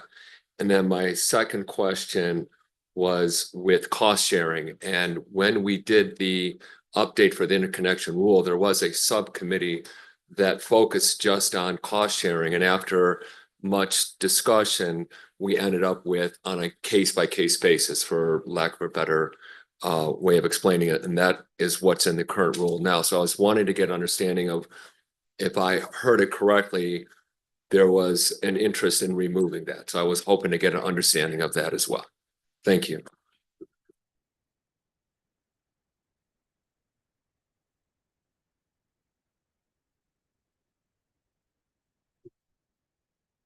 Okay, that was a two-part question. The first part was related to separating the manual from the rule.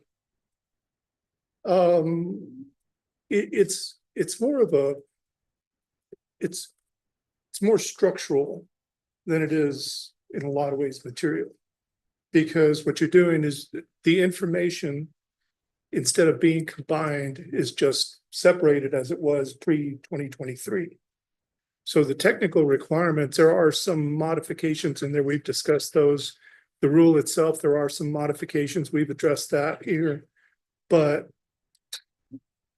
the information, whether it be technical or rule-based, is there. It's just, we separated it, trying to address specifically the audiences that we were going to be dealing with. So if we're dealing with the average residential consumer, again, as I mentioned earlier, we're bouncing back and forth between 568, 570. They want to know, what are the upfront costs? They're not getting into the technical requirements. How does this work? How does that work? You know what I mean? We're not talking TIIR, and those types of conversations. Then when we get the applications, generally, they come from the vendor, and we're interacting with vendors at that point. And Mike can jump in here anytime, but we've had some more complicated installations where we're dealing with people who want to upgrade, but they're non-exporting. So they'll have limited export. They'll go from exporting to limited export. And those are being modified. And as those applications come through, they get a little more complicated. And there's a lot more back and forth, but it's not with the customer. We're dealing with vendors at that point. We've had all kinds of applications. We have batteries that are grid charging, non-exporting, but they're grid charging. And they're part of this. And so they get more complicated, but at that point, we're never dealing with the typical residential consumer. Even on the commercial side, when those applications come through on the commercial side, we're dealing specifically with the vendor, and all we're talking about is the rule or the technical components of the interconnection. And all we're trying to do is simplify this. And when we looked at the rule, and when we looked at the technical manual, especially the rule, we tried to, there are some provisions that were moved from one space to another, but that's just for ease of reading so that it would flow better, in a conversation. But we're looking at who is the audience for these documents. And when you incorporate all of that technical information into the rule, it gets more complicated to navigate an average residential consumer through that conversation. And not just that, we have our CSRs on the customer side that can deal with the rule. But then when they start, moving into the technical requirements, they're passing that off to somebody else, internally. So it's just for ease of use, and for interacting with our consumers, in a way that makes sense, to them. I think the second piece I was related to cost sharing. And from I think from our standpoint, when we look at cost sharing and just the language that was in there related to cost sharing, is that we as co-ops go through a process where we do system analysis, and again, SGS performs these analysis periodically. And in there, we look at the existing system, and then we prepare a projected system. And in that analysis, there are, Mike's looking at, growth patterns, loads acquired, certain, coming up in certain areas, and then what happens to voltage. And then we make, without having an application, we're making those system improvements over this period of time. And so those improvements are taking place. And so they're happening without interconnections. So as we look at interconnections, as we look at the interconnection piece, it's hard to understand under, there would have to be some unique scenarios whereby, interconnecting that, we would be responsible, or our members would be responsible for some cost sharing related specifically to interconnecting that applicant, specifically that applicant, to the grid. Now, if it's in a queue system and you have a couple of interconnections that it makes sense that they're in the same area, and maybe you look at some cost sharing amongst the applicants. But to ask our members, and again, we serve, Luna, Grant, we serve some of the poorest parts of the state. And to ask them to bear the burden of cost sharing. And there was even some, I think there were some conversations about whether it be, maybe there's some cost sharing per circuit, per feeder, per substation, whatever it is, so that the beneficiaries share in some of that cost. It's problematic because if it's in there for us, they're and developers or vendors read it, then they view that as an opportunity for a way to shift cost away from them onto somebody else. And that's problematic for us. It's difficult. I think, they could petition somehow, but even if you did that, there's some analysis that's got to take place that, again, similar to what we go through, where we're looking at, a system with normal growth or normal renewable penetration or whatever, it gets problematic. It's a little bit clumsy in my mind. I can't speak for everybody else, but in my mind, it's a little clumsy. So just to clarify, so what you're concerned, thank you, I'm sorry, is when you think of cost sharing, you're thinking of cost sharing amongst your members as opposed to cost sharing among developers. Yes. Okay, so cost sharing among developers, would it be fair to say that you would be okay with, or? I would think that would make sense. Okay. But as I read it, it seemed as though they could petition the commission, for some sort of consideration by the utility. Well, I think part of the concern or issue here, because I have a different perspective, but I think one thing we share is that there's a lack of clarity. And I think I can speak internally among my members, we would be interested in having more clarity to that so that we could maybe take advantage of that.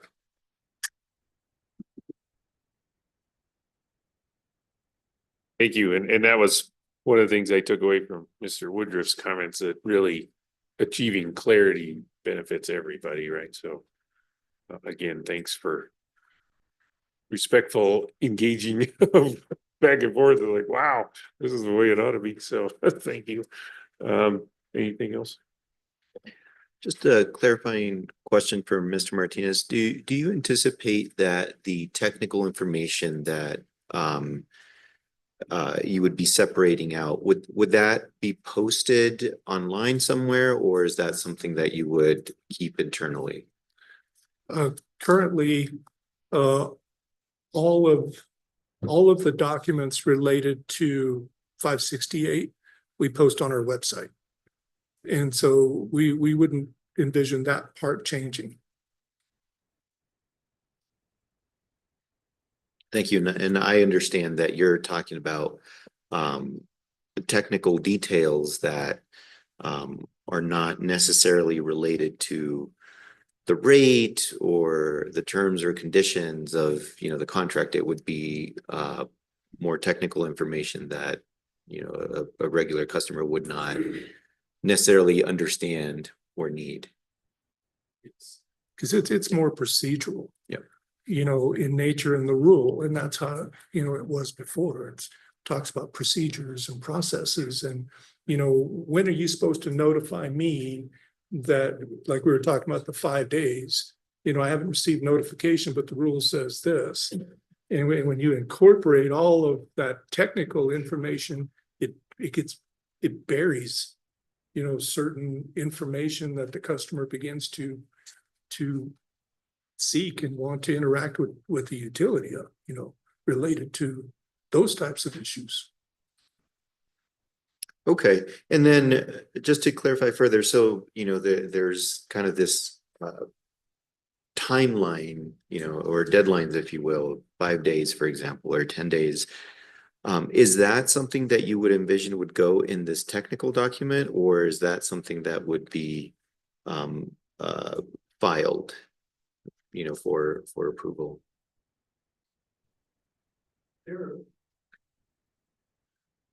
I think that's something we'd have to work through. Some of those are going to require just an interaction between the member and the utility. We interconnected a 10 megawatt geothermal facility, for example. And in that process, we're doing internal system analysis, and then we have to, at a megawatt threshold, we've got to involve Tri-State in the process. They operate at their own pace. Then they begin to working with the BA. They operate at their own pace. And there's this constant interaction that you're informing the member the status of where these things are. And so it's difficult to really say it's got to work within this time frame, because there's a lot of times that there's a lot of additional information that's passed back and forth.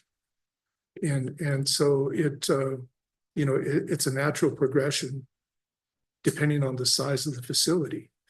Here recently we had a 200 kW non-exporting generator, and part of the exercise is, engaging Mike on Columbus's behalf and with the interconnection customer and working through TIIR.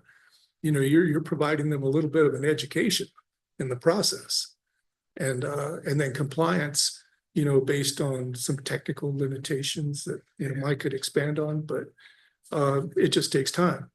And so having hard deadlines on unique type of installations it's difficult. There has to be flexibility. There's some smaller installations.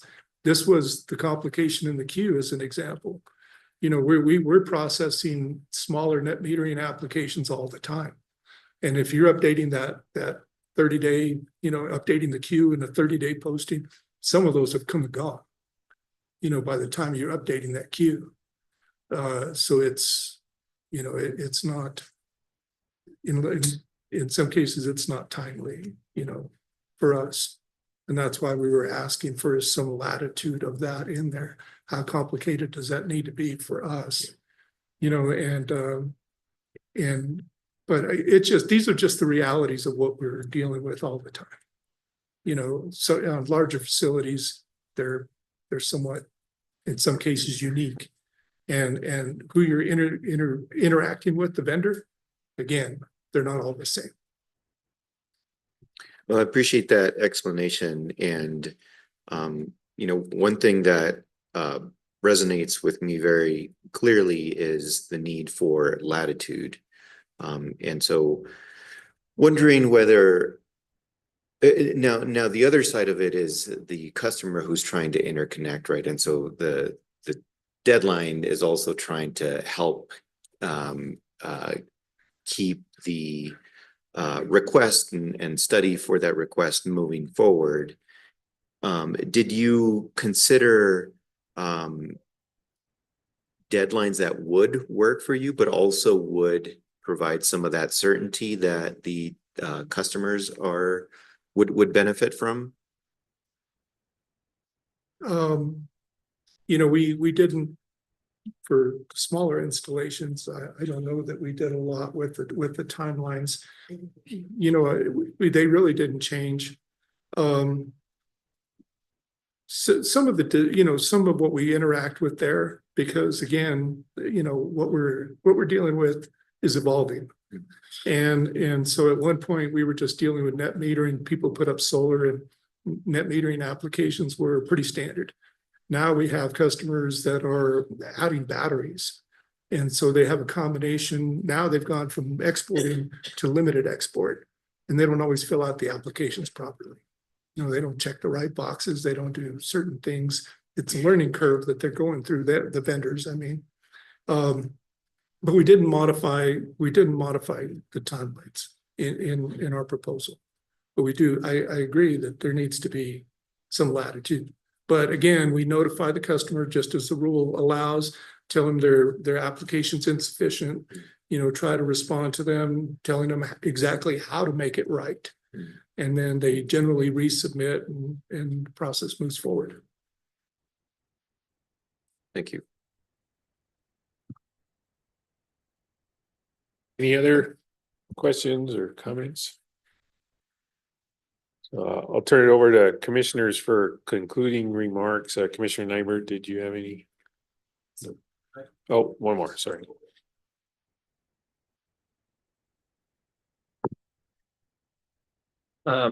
Michael McCord from Farmers Electric Co-op. I'm the Director of Systems Engineering. So I just wanted to give you a little perspective because ours is different than Mario's. So of his 1,200 interconnections, we've only had 85 presently. So since 2008, I've been working with Mike Smith. So 17 years now on interconnections. We had about 5 in 2008, and we've slowly trickled up to 85. So a significantly different picture on our level of busyness in that environment, but we didn't have expertise in-house. So again, I've been using SGS for many years. What we did notice going through the process about 2014, we had 19.9 megawatts of wind connect. TIIRs are site specific. It's not something we could post in a specific location online because it depends on how far from my substation, line impedance, voltage of interconnection, a lot of different factors load upline, downline of that line segment. So similar to what he showed there with the voltage issues and needing to connect at unity versus not unity. I initially, when I sent that to him, I said, these are the settings I think we need. And he ran the numbers and said, no, you're going to break things if you do that. So we use them because they have expertise in an area where we don't. We're a fairly large footprint co-op. We cover about 11,000 square miles. We have 13,000 meters. And of those, only, again, 85 are net meters.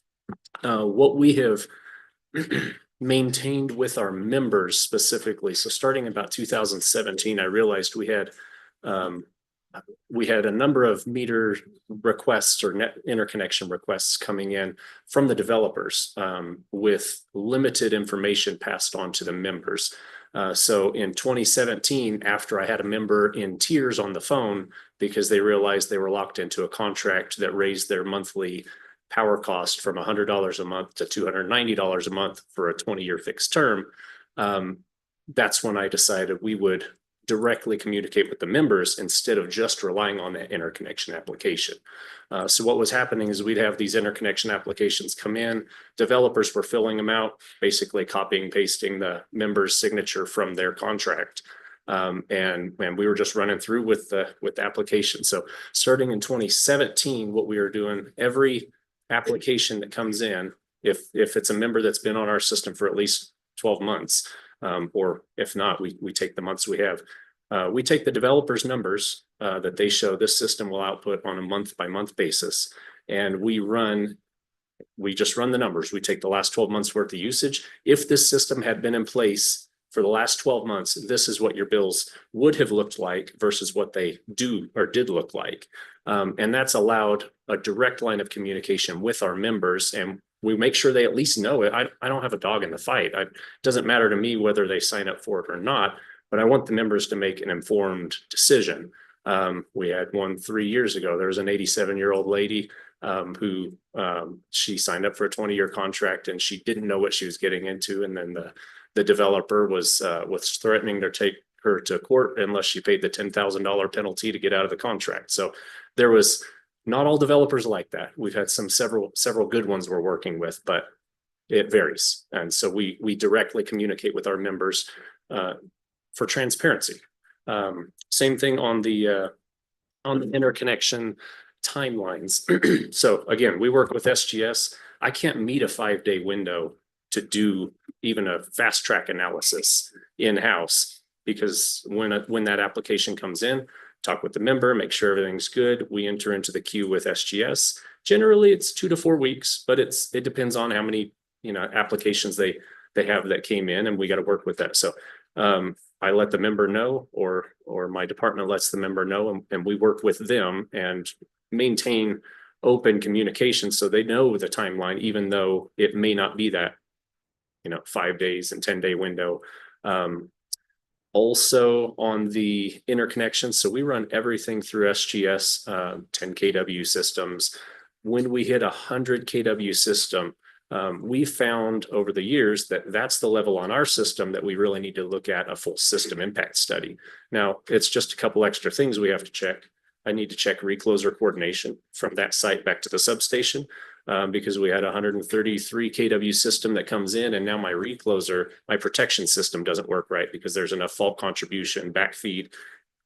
Regulation needs to be checked. Those are things that with a clear-cut grid, right? Check this box, and we go here. It varies. Some substations that works, other substations it doesn't. I'm one of those co-ops that has 60 to 70 mile single phase distribution lines from my substation. It's 67 miles to the end. And so if I put 100 kW at the end or midway or closer to the sub, it's different. So I need to check those. Otherwise I risk power quality to the neighbor issues. So anyway, just wanted to give a perspective from my seat. Thank you. Anything else?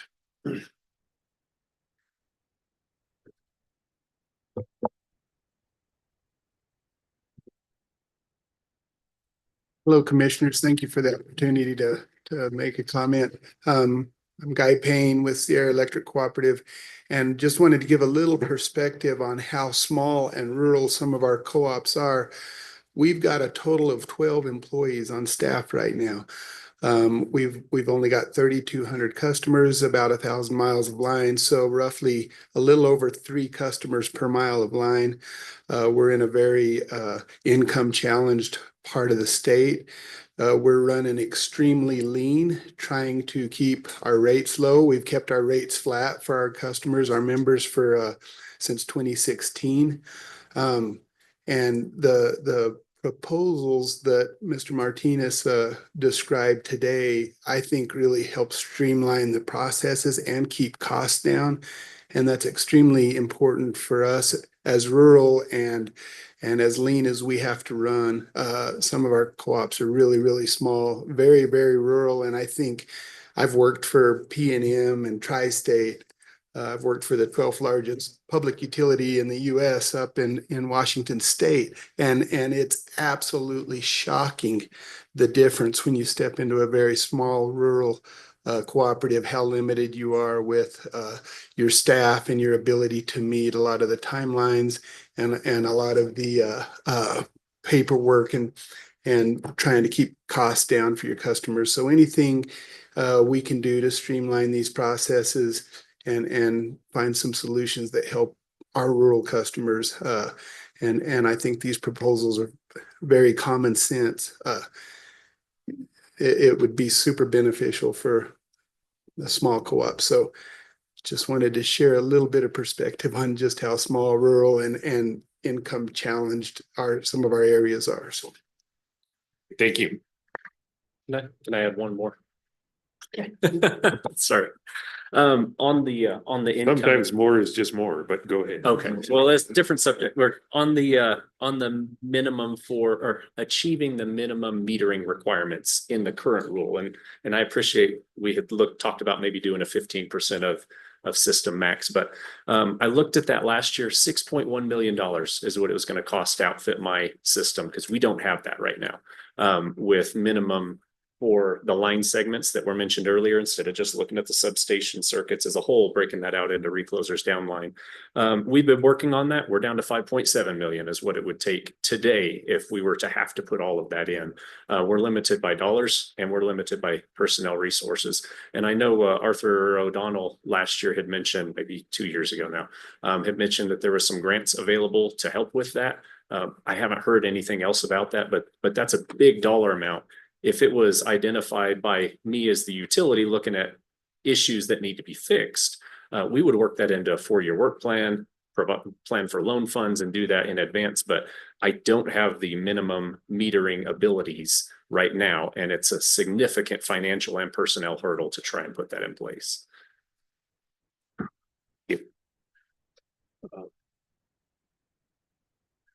Commissioner Nybert, still no closing remarks? No. Mr. Aguilera. No, I'll just reiterate my thanks for your participation here today and for coming here in person. That's huge, and I've really benefited from hearing directly from you. You know, and I hear the comments on the cost for your members. You know, I grew up in an income challenged, as you referenced, community as well in New Mexico, and I wasn't served by a co-op, but I know what you're talking about. And I understand that you have long lines with not a whole lot of people to pay for the types of upgrades. And so that's not at all lost on me. I appreciate that. I really thank you for coming, and I enjoyed hearing from you today and looking forward to continuing the conversation. Great, thank you. And then I'll just try to wrap this up. First of all, the fact we're here today was an acknowledgement, I think, by the commission that the co-op has a different paradigm or different challenges in terms of interconnection and IOUs. So that's why we're pursuing a rule specific to the co-ops. When I think about interconnection broadly, so this kind of just sits on top of everything people have been talking about, it's about opportunity. It's opportunities for folks to use electricity the way they want. It's opportunity for a regulator to create the market competition that we're supposed to do for especially our IOUs. It's opportunity for rural economic development. So that's why interconnection is important to me, and why, as we move forward, I'm going to be looking to create a rule that does exactly what we've talked about this morning: creates clarity, is reasonable, but fundamentally allows progress to happen, right? So then when you're at that stage, you know, we've also talked a little bit about roles and responsibilities here. You know, Mr. Fisk is your go-to guy right now. We're still in the informal process. He's managing the process. One of the things that will happen after this meeting is we'll come up with next steps. So please share whatever ideas you've got for next steps with Mr. Fisk. Sounds to me like a good next step is, hey, get back together again, you know, use as a foundation the comments that you've provided, and see if we can get even closer to consensus before we step into the formal process. So Mr. Fisk, again, is managing it right now and making sure that we don't waste our effort, that whatever we publish will get adopted. Then what happens when it gets to us? One thing I'm learning on the job is a lot of these rulemakings, and it came up a lot today, is just trying to get the balance right between exceptions and variances, right? So there is no rule that's 100% perfect for every situation. That's clear.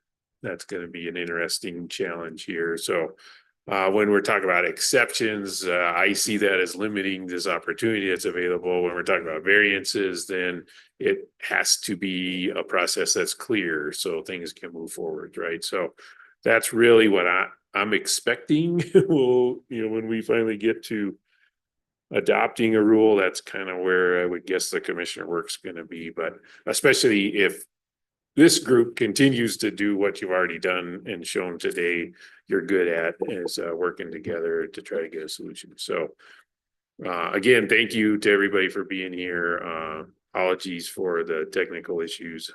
We're striving to always be better at that, but imperfections happen. So great example of what I'm expecting in rulemaking process, right? Not every step's perfect, can be messy, but we'll work together and we'll get to a good place at the end. So thank you all for being here. I know it's a trek to get to Santa Fe for some of you. I think Dan's buying everybody lunch. Is that right? Yeah. I'm sure that's not true. So anyway, thanks for being here and looking forward to continuing on this process with you.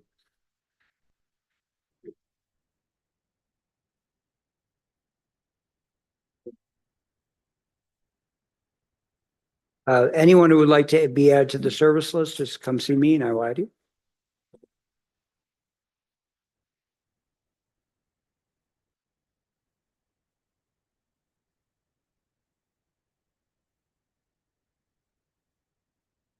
Meeting is adjourned.